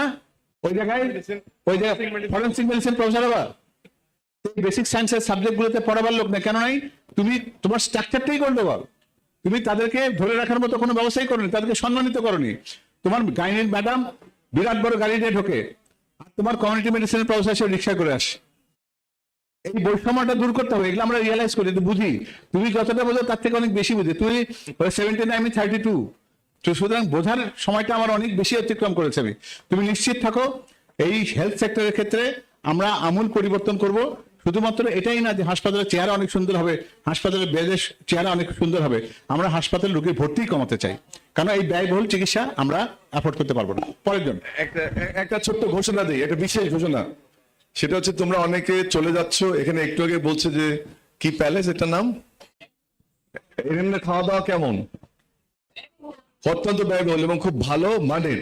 আপনার জন্য খাওয়া দাওয়ার ব্যবস্থা আছে। নাসির ভাই জন্য একটু জোরে হাততালি দাও, উনি নিশ্চয়ই চলে গেলে এই খাওয়া দাওয়াটা লস হবে। Next question. ইয়েস, আসসালামু আলাইকুম। এটা নিয়ে অনেকক্ষণ ওয়েট করছে, এটা একটু নিয়ে নি। আমি Sakib, Comilla university English department 3rd year. তো আমার একটা প্রশ্ন ছিল, যেটা হচ্ছে বিএনপি একটা প্ল্যান করেছে, যেটা হচ্ছে বেকারত্বের ভাতা নিয়ে, যেটা আসলে পরোক্ষভাবে চিন্তা করলে সমাজের নেতিবাচক প্রভাব ফেলতেছে আর কি। কারণ বেকারত্বের ভাতাটা দিয়ে যুবকদেরকে, বিএনপি এরকম অনেক প্ল্যান করতেছে যেখানে কর্মসংস্থান বৃদ্ধি করে যুবকদেরকে দক্ষ জনশক্তিতে রূপান্তর করবে। তাদেরকে এমনিতেই তাদের দক্ষ জনশক্তিতে রূপান্তর হলে তারা ভালো জব এমনিতেই করতে পারবে। কিন্তু যখন বেকারত্বের ভাতাটা নিয়ে আসছে, তাহলে তাহলে তো সমাজে নেতিবাচক প্রভাব পড়ছে এবং অন্যান্য রাজনৈতিক দলগুলো এটা সমালোচনা করছে। ঠিক আছে, তাহলে মানে বিএনপি কেন এই বেকারত্বের ভাতাটা নিয়ে আসলো, যেটা সমালোচনা? বেস্ট কোশ্চেন পেয়ে জন্য ছোট করে হলো হাততালি দাও। খুবই ভালো প্রশ্ন, এটাই ইস্যু। সেটা আচ্ছা, বিএনপি যদি বেকারত্বের ভাতাটা এখন অফার করে, ও বলছে যে আমরা তো অনেক প্ল্যান করছি, পরিকল্পনা করছি, তোমাকে স্কিল স্টুডেন্ট হিসেবে গড়ে তুলবো এবং তুমি কাজ করবে। কিন্তু এখনকার যারা বেকার 25 লক্ষ, যে বোঝাটা ফ্যাসিস্ট সরকার রেখে গেছে, তাদের কি হবে? তাদেরকে কি আলাদাভাবে কোনো একটা মানে কোন রকমের, ও তো সার্টিফিকেট পেয়েছে অটো পাস করে, শিক্ষককে বলা হতো পাস করে দাও। ও তো বিশ্ববিদ্যালয় পেয়েছে রাজনৈতিক, ও তো পড়াশোনা কিছু করেনি, ওকে কিভাবে বাঁচাবো? তাহলে যে তথ্য, সংক্ষেপে বলি, যে তথ্যটা দাঁড় করানো হচ্ছে বিএনপির বিপক্ষে, এটা একটা সমাজ বিরোধী, এটা একটা উন্নয়ন বিরোধী তথ্য। এই 25 লক্ষ বেকারকে কি করবে? বিএনপি যে দায়ভারটা রেখে গেল গত সরকার, সেই দায়ভারটা যারা নিতে চায় না, তাহলে তাদের পরিকল্পনা সঠিক না বিএনপির পরিকল্পনা সঠিক? বিএনপি বলছে সাময়িকভাবে বেকার ভাতা দেয়া হবে, 5 বছর পর যখন স্কিল, একটু সবাই শোনো বাবা, যখন স্কিল ডেভেলপ করবে তোমাদের, তুমি যখন জব মার্কেটে যাবে, ইন্ডাস্ট্রিয়াল রিলেশনশিপ হবে, বাইরে যেতে পারবে থার্ড ল্যাঙ্গুয়েজ করে, তোমাকে যখন আমি লোন দেবো, তোমাকে যখন আমি স্টাইপেন্ড দেবো, তখন না তুমি জব মার্কেটের জন্য রেডি হবে। কিন্তু যে জব মার্কেটে 15 বছর সার্টিফিকেট বিক্রি হয়েছে, যে জব মার্কেটে রাজনৈতিকভাবে মেডিকেল কলেজ দেওয়া হয়েছে, বিশ্ববিদ্যালয় দেওয়া হয়েছে, যে জব মার্কেটের একটু ভিডিওতে দেখলে যে সার্টিফিকেট ছেড়ে ফেলছে, সেই ছেলেগুলোকে আমি ফেলে দেবো? তাহলে সেই ন্যারেটিভটাকে সঠিক না সঠিক নয়? একটু জোরে শুনতে চাই, এটা কি সঠিক না সঠিক নয়? রাষ্ট্র কি 25 লক্ষ বেকারের দায়িত্ব নেবে না নেবে না? তাহলে সিদ্ধান্তটা বিএনপি সঠিক নিয়েছে। যারা ন্যারেটিভ ডেভেলপ করছে তারাই 68টি জেলায় ডাক্তার নাই, রোগী নাই, কিছু নাই সেটা বলে তোমার এই প্রোপাগান্ডা চালাচ্ছে, সেটা থেকে দূরে থাকতে হবে। ধন্যবাদ তোমাকে। Next question. আসসালামু আলাইকুম, আমি আলামিন সুজন, আমি একটা কিন্ডারগার্টেনের প্রধান শিক্ষক হিসেবে আছি। তো আমার প্রশ্ন হচ্ছে প্রাথমিক বিদ্যালয় হচ্ছে একটা শিক্ষার্থীর মেধার বিকাশের প্রাথমিক স্তর। তো ওই ক্ষেত্রে দেখা যাচ্ছে আমাদের বাংলাদেশে প্রাথমিক বিদ্যালয়ের সংখ্যা হচ্ছে 65,566টি। এর পরিবর্তে আমরা যদি কিন্ডারগার্টেন গুলোর দিকে লক্ষ্য করি, এর সংখ্যা কিন্তু এর দ্বিগুণ হবে যদি আমরা হিসাব করি। তো এখন দেখা যাচ্ছে আমাদের এই প্রাথমিক বিদ্যালয়গুলোতে অর্থাৎ কিন্ডারগার্টেন গুলোতে প্রাথমিক বিদ্যালয়ে একটা বৃত্তি পরীক্ষা দেওয়া হয়, যেটা মেধার ভিত্তিতে অংশগ্রহণ করে থাকে, শিক্ষার্থীরা অংশগ্রহণ করে থাকে।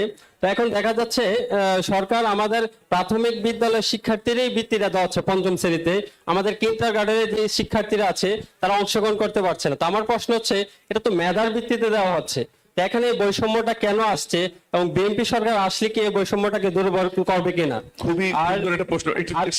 জি, আচ্ছা ঠিক আছে, আরেকটা প্রশ্ন আমি শেষ করে দিচ্ছি, যে আমাদের জনাব তারেক রহমান বলছেন যে আমাদেরকে একটা ফ্যামিলি কার্ড দেওয়া হবে।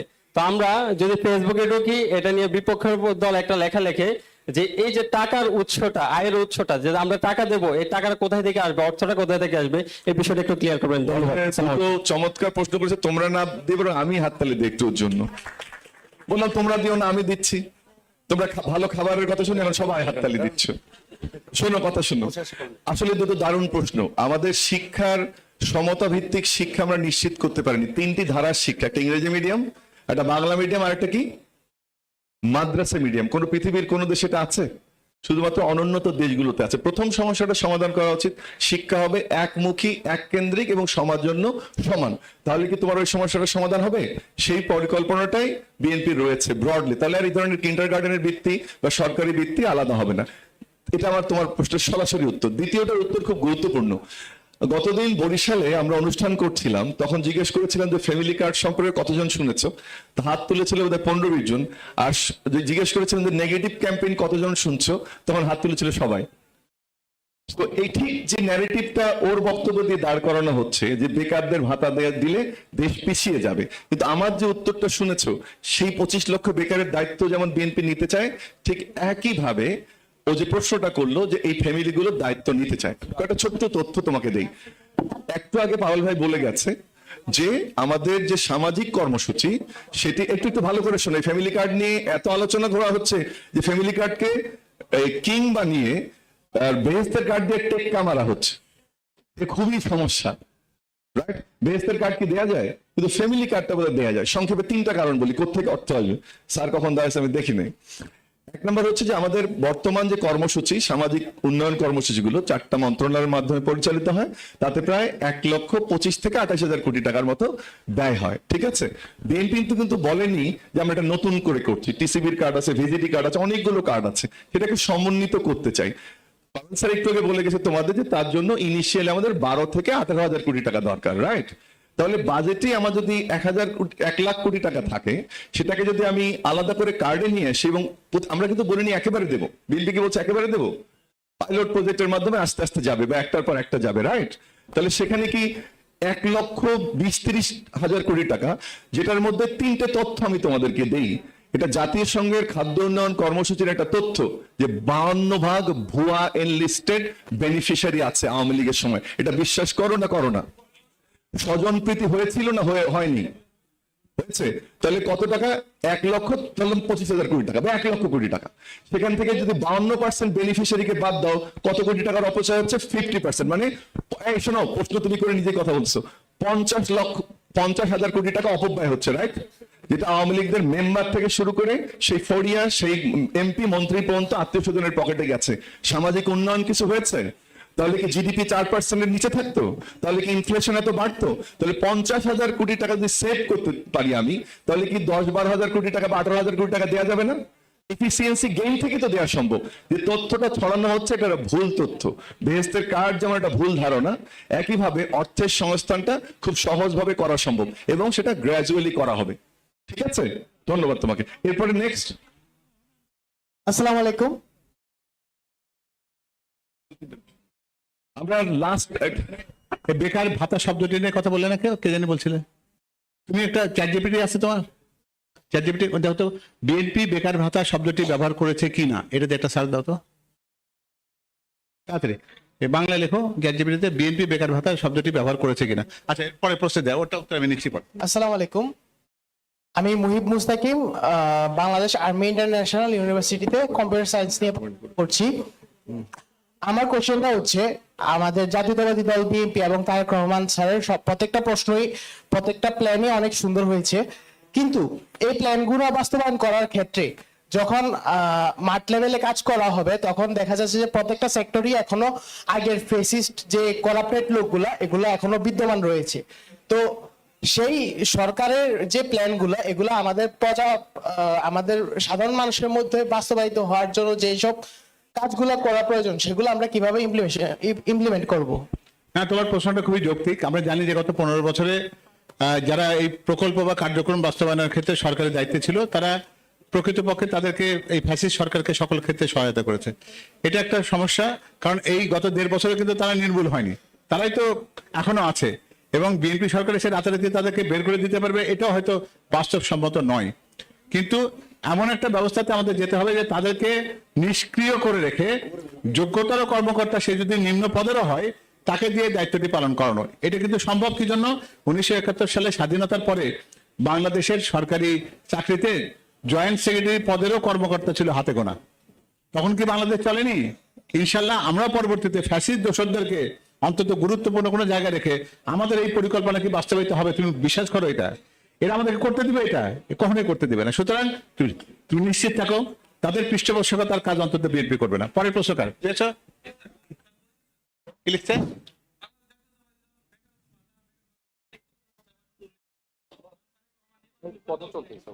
বেকার ভাতা শব্দটি ব্যবহার করেছে, দেখো এখানে আসো, এই শব্দটিকে ব্যবহার করা হচ্ছে এইখানে, এখানে আসো। বিএনপি কি বেকার ভাতা শব্দটি ব্যবহার করেছে? এই প্রশ্নটা শব্দটি, আমি কিন্তু তোমার এই কনসেপ্টে তুমি বলেছিলে যে বেকার ভাতা শব্দটি, আমি শব্দটি সম্মানজনক না। এখানে কি লিখেছে? বেকার ভাতার পরিবর্তে কি ব্যবহার করা হয়েছে? এটা কি করেছে এটার ক্ষেত্রে? না না, ওইটা তো তোমার অন্য অর্থ। এটা এখানে যেটা লেখা আছে, তাদেরকে আর্থিক প্রণোদনা দেওয়া হয়। আমরা যেটাকে মনে করি যে প্রণোদনা হচ্ছে তোমার যুক্তি, তোমার দাবি, এটা তোমার চাওয়া। বেকার ভাতা হচ্ছে একটা ভিক্ষা। তোমাকে ওই অর্থে তো তোমার আপত্তি তো এই শব্দে। আমি কিন্তু ডিটেলে যাচ্ছি না। শব্দটি বেকার ভাতা নয়, সেটা হচ্ছে তোমার যোগ্যতার সাথে সমান্তরাল প্রণোদনা। স্বাভাবিক, যার উচ্চতর যোগ্যতা আছে, যার নিম্ন যোগ্যতা আছে, সবার তো ভাতা একরকম হতে পারে না। আর যদি ভাতা দাও তখন একরকম হয়ে যায়। প্রণোদনা হিসেবটি করা হয়েছে তোমার যোগ্যতার সাথে সমান্তরাল। অর্থাৎ তুমি একজন ইঞ্জিনিয়ার, কিন্তু আবার কেউ একজন টেকনিশিয়ান, দুজনের জন্য তো প্রণোদনা এক হতে পারে না। সেই বিবেচনাটা রেখে বলা হয়েছে তো তোমার যোগ্যতার সাথে সমান্তরাল যে প্রণোদনা, সেটা সরকার 1 বছর পর্যন্ত তোমার জন্য অফার করবে। এটা হচ্ছে 31 দফার কথা। শুভ সন্ধ্যা, আমি মোহাম্মদ নাহিদুজ্জামান রানা, আমি একজন উদ্যোক্তা। আমি একটু আপনাদের আমার ঠিক এটা প্রশ্ন না, একটা মত জ্ঞাপন করতে, আপনারা মতটাকেও যদি আপনারা এন্ডোর্স করেন সেক্ষেত্রে আমি কৃতজ্ঞ থাকবো। মতটা হচ্ছে এমন, আমি আপনাদের কাছে একটা প্রশ্ন ছুড়তে যাই, আপনারা আমার প্রশ্নটা উত্তর দেবেন কিনা। বাংলাদেশের মূল সমস্যাটা কি আপনাদের তিনজনের যে কোনো একজনের মতে? Good challenge. আমি এই মুহূর্তে পলিসির আলোচনা করছি, পলিসির বাস্তবায়নের কথা বলবো। না, আমি আপনাকে আগেও বলেছি আমি একটা মত প্রকাশ করব, মতটা পরবর্তী প্রকাশ করো না, বলছে আমার কাছে মনে হয় তার আগে হচ্ছে প্রশ্নটা করলাম, বাংলাদেশের মূল সমস্যাটা কোন জায়গায়? আমরা পরিকল্পনা করি কিন্তু বাস্তবায়ন করি না। আমার মতে আমার মতে বলছি তো না, ব্যক্তিগতভাবে আমি মানে আরেকটু ভাইব্রেন্ট একটু চাচ্ছিলাম। আমার মতে বাংলাদেশের মূল প্রবলেম হচ্ছে সভ্যতা। আমি কোনো রাষ্ট্রের স্ট্রাকচারের কথা বলতেছি না, আমি রাষ্ট্রের স্ট্রাকচারের কথা বলতেছি না, বাংলাদেশের সমস্যার কথা বলতেছি। বাংলাদেশের মূল প্রবলেম হচ্ছে সভ্যতা, অসভ্যতা। মানে আমরা প্রচন্ড পরিমাণ বর্বর কিংবা অসভ্য। বিগত দিন থেকে এ পর্যন্ত আমি আমার নিত্য নৈমিত্তিক দিনে আপনার যে প্রবলেমগুলো ফেস করে থাকি, ফ্র্যাঙ্কলি বললে যথেষ্ট পরিমাণ হয়তো আমি নিজেও আমাদের ম্যানারে যথেষ্ট পরিমাণ ঘাটতি থাকে। তো জাপান যেমন করে হচ্ছে আজকে বাংলাদেশে একটি উন্নত রাষ্ট্রে পরিণত হয়েছে, মানে হচ্ছে আজকে পৃথিবীর ওয়ান অফ দ্য মোস্ট একটা ডিসেন্ট একটা কান্ট্রি বা একটা সভ্য দেশ। তো আমি আপনাদের কাছে হচ্ছে আমার একটা অভিব্যক্তি প্রকাশ করতে চাই, ভবিষ্যতের বাংলাদেশে জাপান যেমন করে 50 ইয়ার্সের একটি হচ্ছে আপনার ক্যাম্পেইন করেছে কিভাবে তার অসভ্য দেশকে হচ্ছে সভ্য করা যায়, আজকে যেমন করে পৃথিবীর অন্যতম একটা ডিসেন্ট কান্ট্রি জাপান। তো আপনাদের কাছে আমার একটা অনুরোধ থাকবে, আপনাদের পলিসির মধ্যে এমন কিছু জুড়ে দেন যাতে হচ্ছে আগামী 20 বছর বা 25 বছরের পলিসির মধ্যে ওরকম একটা স্কুল থেকে শুরু করে কিংবা একটা ভার্সিটি লেভেলে গিয়ে আমরা হচ্ছে ঠিক আছে, আমার ওর জন্য জোরে হাত তালি দেওয়া হবে। আমরা নিজেদেরকে একটা সভ্য করতে পারি। চমৎকার চমৎকার। আমি তোমার এই প্রশ্নের রেসপন্স করি, খুবই ভালো। এই যে এই বিষয়টা তুমি যে তুলে ধরেছো, তোমার কাছে সমস্যাটা মনে হয়েছে, খুবই চমৎকার। তুমি জানো যে জনাব তারেক রহমান 17 বছর দেশের বাইরে ছিলেন এবং এমন একটা জায়গাতে ছিলেন যেখানে কিন্তু গভীর রাতে যদি রাস্তায় কোনো গাড়ি ঘোড়া নাও থাকে তাহলে সিগন্যালের রেড লাইটে কিন্তু থামতে হয়। এক্স্যাক্টলি। তুমি যদি রাস্তায় কোনো একটা দেখো যে কোনো একটা প্রাণী অসুস্থ আছে, তাকে কিন্তু ওখানকার কোনো একটা শিশু তাকে তুলে নিয়ে কিন্তু কোনো নিরাপদ জায়গায় রাখবে। রাস্তার পাশে যদি কোনো কলার খোসা থাকে তাহলে একটা শিশু সেখান থেকে কিন্তু সেটা ডাস্টবিনে ফেলবে। তার বাবা যদি তার গায়ে একটা হাত দেয় তাহলে সে 999-এ কিন্তু ফোন করবে। এক্স্যাক্টলি। কিন্তু বাংলাদেশে তুমি কি এমন ভিডিও দেখো না যে একটা মানুষকে পেটানো হচ্ছে বা নির্দয়ভাবে মারা হচ্ছে, তার ভিডিও করছে? তুমি কি সেটা ঠেকাতে দেখেছো? না না, সেটাই বললাম, মানে আমরা কিভাবে তাহলে এই যে পারসেপশনটা, এই পারসেপশনটা পরিবর্তন তো রাজনৈতিক দল করতে পারে না। রাজনৈতিক দল সে ধারণাটা রাষ্ট্র করবে, বিএনপি যদি ক্ষমতা রাষ্ট্র করবে, রাষ্ট্র শুরু করতে পারে। এক্স্যাক্টলি। আমরা মনে করি যে এখন থেকে শিশুদের ভেতরে এই বিকাশ ক্ষমতা আনার জন্য জনাব তারেক রহমান আসলে, আমি কথাটা অফ দ্য রেকর্ড বলি আর কি, সেটা হচ্ছে যে উনি এটা ইনক্লুড করতে চেয়েছিলেন যে প্রত্যেক বাড়িতে অন্তত পোষা প্রাণী রাখার অভ্যাস করতে হবে, যাতে প্রাণীর প্রতি নির্দয়তা এটা যেন না হয়, সেটা যেন আমরা শিখি।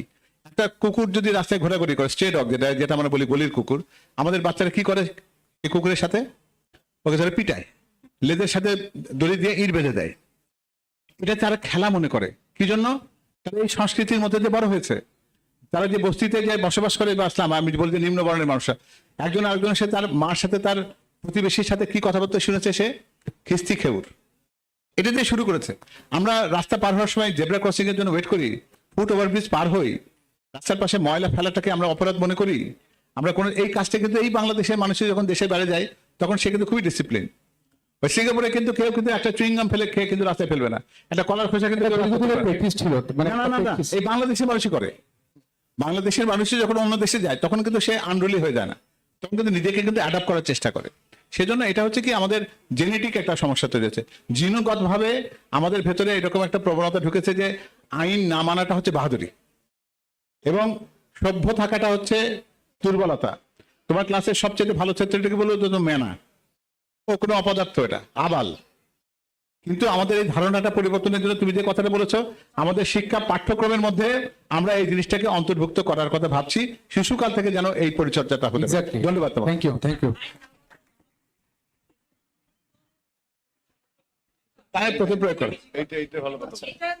এই আচরণের পরিবর্তন করতে হবে। হ্যাঁ, এটা জনাব তারেক রহমানকে যখন বলেন, তারেক রহমানকে পরামর্শ দিন, ওই অ্যাপসে ঢুকে বলেন যে আপনি নিশ্চিত করুন, আপনি প্রধানমন্ত্রী হলে আমাদের লাইনে ফোন করো। হ্যাঁ, লাইনে ফোন করে বলে যে আপনি নিশ্চিত করুন যে আপনার নির্বাচিত হলে আপনার মাস্তানরা আমাদেরকে কোনো রকম ডিস্টার্ব করবে না। আমি স্বাভাবিক একজন সাধারণ মানুষ হিসেবে এই দেশের নাগরিক অধিকার ভোগ করতে চাই, কারো অনুগ্রহ এখানে আমার দরকার নাই। এটা তুমি লিখে একটা সাজেশন দিয়ে দাও। আসসালামু আলাইকুম। তুমি অনেকবার চান্স পেয়েছো, তোমাকে বেশি যাবে না। না, আরেকজন নতুন তুমি অনেকবার বলছো। আসসালামু আলাইকুম, আমি আসিফ কুমিল্লা বিশ্ববিদ্যালয়ে আইসিটি ডিপার্টমেন্টে পড়াশোনা করতেছি। আলহামদুলিল্লাহ, আমি যে ডিপার্টমেন্টে পড়াশোনা করতেছি এটা স্কোপ অনেক, কিন্তু আমার বন্ধু বান্ধব যারা হচ্ছে বিবিএ তে পড়াশোনা করতেছে বা আর্টস ফ্যাকাল্টিতে পড়াশোনা করতেছে, দিন শেষে দেখা যাচ্ছে আমি আইসিটি পড়াশোনা করে ব্যাংকে গিয়ে জব করতেছি, বিপিএস দিতেছি। সো আমার কাছে পার্সোনালি যেটা মনে হয় যে ফান্ডামেন্টাল ডিসিপ্লিনের যে জবটা, মানে আমি আইসিটি পড়ে আইসিটি ফিল্ডে জব করব, যে বিবিএ পড়বে সে বিবিএ পড়ে বিবিএর ফিল্ডে করবে, এইটা নিয়ে আমাদের পলিসি এখন পর্যন্ত হয় নাই, বা এরকম কোনো চিন্তা এখনো হয় নাই আসলে যে এটাকে আমরা কিভাবে ডেভেলপ করব। আমার সেকেন্ড কনসার্নের যে বিষয়টা হচ্ছে, এইটা হচ্ছে আমাদের বিশ্ববিদ্যালয়ে আসলে উন্মুক্ত শিক্ষা চর্চা করার জায়গা ছিল।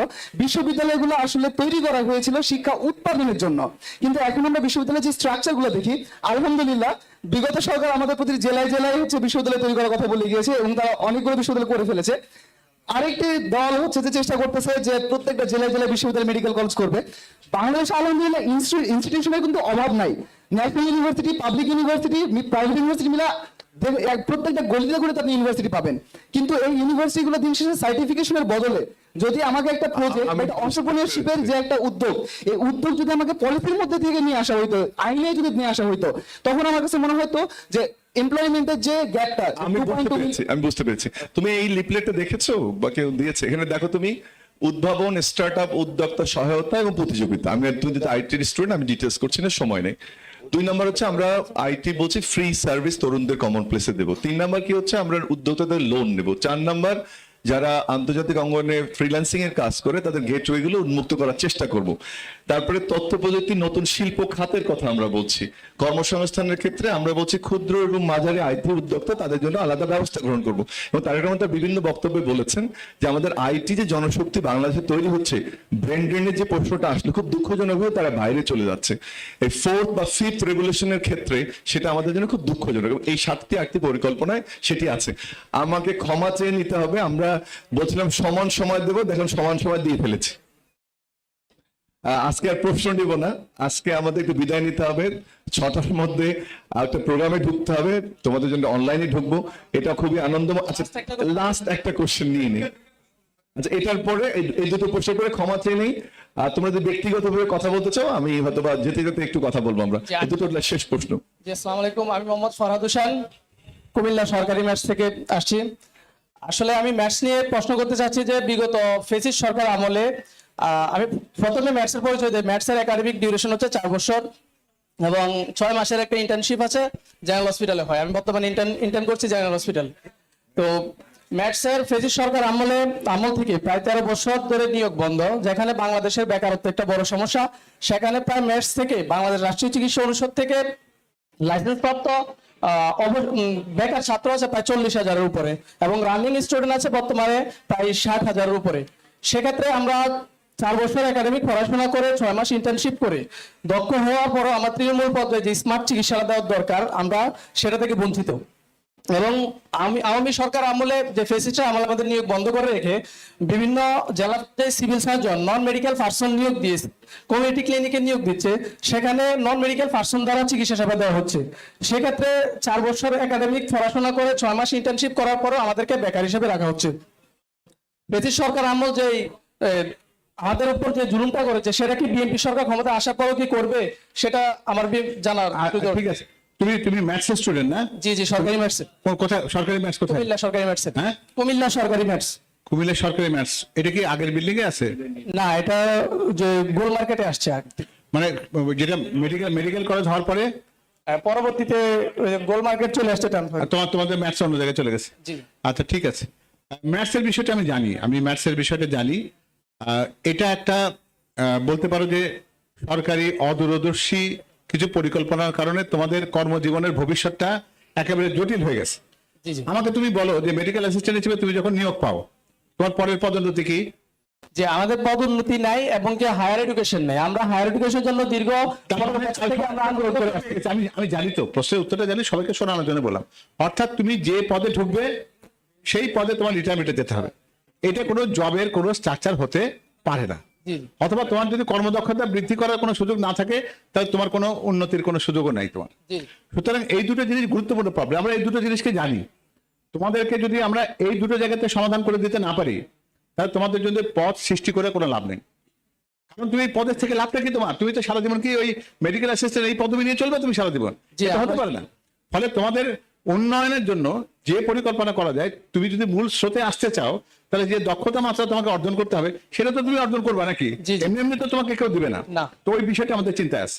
ধন্যবাদ। ধন্যবাদ। জি, আসসালামু আলাইকুম, আমি তানজিম রহমান। আমি এডিএক্সএল কারিকুলাম থেকে এ লেভেলসে পড়াশোনা করছি। কি পড়ছো? এডিএক্সএল কারিকুলাম থেকে এ লেভেলসে। আমার কোশ্চেনটা হলো, আমরা দেখতে পাচ্ছি সারা বিশ্বে এখন স্টার্টআপ নিয়ে অনেক গ্রো করছে, বাট বাংলাদেশে আনফরচুনেটলি এই জিনিসটা গ্রো করা পসিবল হচ্ছে না, শুধুমাত্র আমাদের ইনভেস্টমেন্টের কারণে। এন্ড এমনও হচ্ছে যে আমার লজিক্যাল প্ল্যানস আছে, আমার সবকিছু নিয়ে রেসপন্সিবিলিটি আছে, বাট আমার শুধুমাত্র ইনভেস্টমেন্টের জন্য আমার স্টার্টআপটা গ্রো করা হচ্ছে না। তো বিএনপি সরকার যদি ক্ষমতায় আসে তখন এই স্টার্টআপ গ্রো নিয়ে তাদের কি প্ল্যান? এবং যদি এটা আমি পেয়েছি, তোমার উত্তরটা পেয়েছি। প্রথমে ভালো লাগলো যে তুমি একটা ভিন্ন কারিকুলাম পড়ছো, এটা ভালো লাগলো। এবং রিপ্রেজেন্টেশনটা এখানে হয়েছে, সেটা হচ্ছে স্টার্টআপ নিয়ে আমিও কথা বলেছি যে স্টার্টআপের একটা কোশ্চেন, যদি বিএনপি সরকার যদি এটা নিয়ে লোন যদি নেওয়ার যদি কোনো লোন দেওয়ার যদি কোনো ওইটাই বলছিলাম, তুমি মিস করেছো বোধহয়। স্টার্টআপে আমরা বলছি এক্সিস্টিং স্টার্টআপ, অন্য দল বলছে সংখ্যা বাড়াবে। আমরা সেটা না বাড়িয়ে এক্সিস্টিং স্টার্টআপের প্রবলেমগুলো সলভ করতে চাই এবং তার মধ্যে লোনও এবং সেই ইন্টারেস্ট এফোর্ডেবল থাকবে। ইন্টারেস্ট আমরা ম্যানেজমেন্ট কস্ট ইন্টারেস্টে আমরা শেষ করতে চাই। আমি একটু আমাদের যিনি আমাদের শ্রদ্ধেয় শিক্ষক, তোমাদের অনেকে মেডিকেলের, আমাদের শ্রদ্ধেয় শিক্ষক, আমি ওনাকে দিচ্ছি। এটা আমরা পরিসমাপ্তি করব, তারপর আশা করি যে তোমাদের সঙ্গে নিশ্চয়ই আবার পরে দেখা হবে, কথা হবে। একটু শেষ করি আমরা। আমি তোমাদের কাছে প্রথমে তোমাদের প্রতি ধন্যবাদ এবং কৃতজ্ঞতা জানাই। সবাই বলে যে এই তরুণ প্রজন্ম কথা শোনে না, আজকে সেই কথাটি তোমরা ভুল প্রমাণ করছো। তোমাদের সবার জন্য আমরা একটা হাততালি দিই। আমরা তোমাদের প্রশ্ন বা জিজ্ঞাসার কাছাকাছি যাওয়ার চেষ্টা করেছি। হয়তো শতভাগ প্রশ্নের উত্তর তোমাদের আমরা দিতে পারিনি, শতভাগ সন্তুষ্টি যে অর্জন করেছি এ দাবি করব না। তোমাদের কি মনে হয় না যে কোনো একটা রাজনৈতিক যাদের ভিশন রয়েছে, রাজনৈতিক দৃষ্টিভঙ্গি রয়েছে, তাদের এরকম করে তোমাদের মতো তরুণদের সাথে বারবার ইন্টারাকশন করা, এটা শুধুমাত্র ভোটের উদ্দেশ্যে না? কারণ আমি জানি যে তোমাদের এখানে অনেকে আছে যারা ভোটারই না, কিন্তু তারপরে তোমাদের সঙ্গে আমরা কথা বলতে কেন এসেছি? এই জন্য এসেছি, আমাদের পরিপূর্ণভাবে এই পরিকল্পনার পুরো টার্গেট হচ্ছে তোমরা। আগামীর বাংলাদেশ যদি তোমাদের জন্য নিরাপদ করতে না পারা যায়, তাহলে এই শুধুমাত্র নির্বাচনের ক্ষমতা গ্রহণ এটা কি কোনো কাজের কথা না? তোমাদের কি মনে হয়েছে তোমাদের এই আলোচনা থেকে তোমরা কি আমাদের যে কথাগুলো আমরা বলতে চেয়েছি, আমাদের যে কথাগুলো তোমাদের আমাদের কাছে যেটা জানতে চেয়েছো, এই যে সেতু বন্ধনের কিছুটা অগ্রগতি হয়েছে এখানে? কিছুটা কি তোমরা তোমাদের মনের কথাগুলো তোমরা বলতে পেরেছো কিছুটা? আর আমরা যেটা বলতে চেয়েছি সেটা তোমরা কিছুটা বুঝতে পেরেছো, এটা বিশ্বাস করো। তাহলে আমি আর কথা বাড়াই না। আগামী দেশ গড়ার জন্য তোমাদের দায়িত্বটা সবচেয়ে বেশি। তোমরা অনেকে হয়তো ভোটার, অনেকে ভোটার নও, কিন্তু এটা সত্যি কথা যে তোমরা কিন্তু সেই ভোটারদেরকে ইনফ্লুয়েন্স করতে পারো।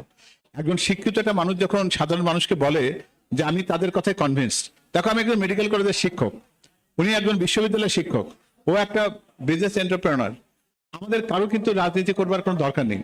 আমরা প্রত্যেকে তার নিজ নিজ পেশায় কিন্তু যথেষ্ট আনন্দের সাথে আছি, যথেষ্ট সম্মানের সাথে আছি। কিন্তু তারপরেও আমরা এই কথাগুলো কেন বলতে এসেছি? এই কারণে এসেছি, মনে হচ্ছে যে রাজনীতিকে একসময় কি মনে করা হতো, রাজনীতি মানে হচ্ছে ডিবি পুলিশের রিমান্ড, হারুনের ভাতের হোটেলে যাওয়া, মামলা মোকদ্দমা খাওয়া, পরিবার থেকে বিচ্ছিন্ন হওয়া। কিন্তু তারপরেও রাজনীতি ছাড়া দেশ কি চলে বলো? রাজনীতিকে আমরা আমাদের জীবন থেকে বিচ্ছিন্ন করতে পারবো না বলেই রাজনীতি যখন থাকবে তখন সৎ রাজনীতি তো থাকা দরকার, বিশুদ্ধ রাজনীতিও থাকা দরকার, তাই তো? সেই উদ্দেশ্য নিয়ে আমি তোমাদের সামনে এসেছিলাম। আমরা আশা করব তোমাদের যদি মনে হয় যে আমাদের কর্ম পরিকল্পনাগুলো তোমাদের মনের সাথে যায়, তোমরা এটার সাথে আত্মস্থ করতে পারো নিজেকে। তোমাদের কাছে মনে হয় যে তোমাদের জীবনের যে জিজ্ঞাসা, তোমাদের অন্তরের যে প্রশ্ন, সেই প্রশ্নের উত্তর আর জিজ্ঞাসার জবাব আমাদের কথার মধ্যে আছে, তাহলে আমরা চাইবো যে আগামী দিনে তোমরা আমাদের সাথে সামিল হও, যাতে করে আমরা সবাই মিলে দেশ গড়তে পারি। কি বলি আমরা? করবো কাজ, গড়বো দেশ। ধন্যবাদ সবাইকে। একটা ছোট্ট ধন্যবাদ তোমাদের কাছ থেকে আশা করবো যে আমাদের যে তোমাদের এখানে আসা, পুরো আয়োজনে একটু সবার দৃষ্টি আকর্ষণ করি, খাবার দায়িত্বে যদি উনি আছেন আমাদের নাসির ভাই, পুরো এই বিষয়টা আমাদেরকে সাহায্য করেছেন এবং এই আয়োজনটা সুন্দর করে করার জন্য তাদের প্রতি আমরা কৃতজ্ঞতা জানাচ্ছি। এবং ভবিষ্যতেও যে তোমাদেরকে যেভাবে নিয়ে এসছে, আমাদেরকে যেন উনি জবাবদিহিতার মানদণ্ডে আনতে পারেন যদি বিএনপি সরকার গঠন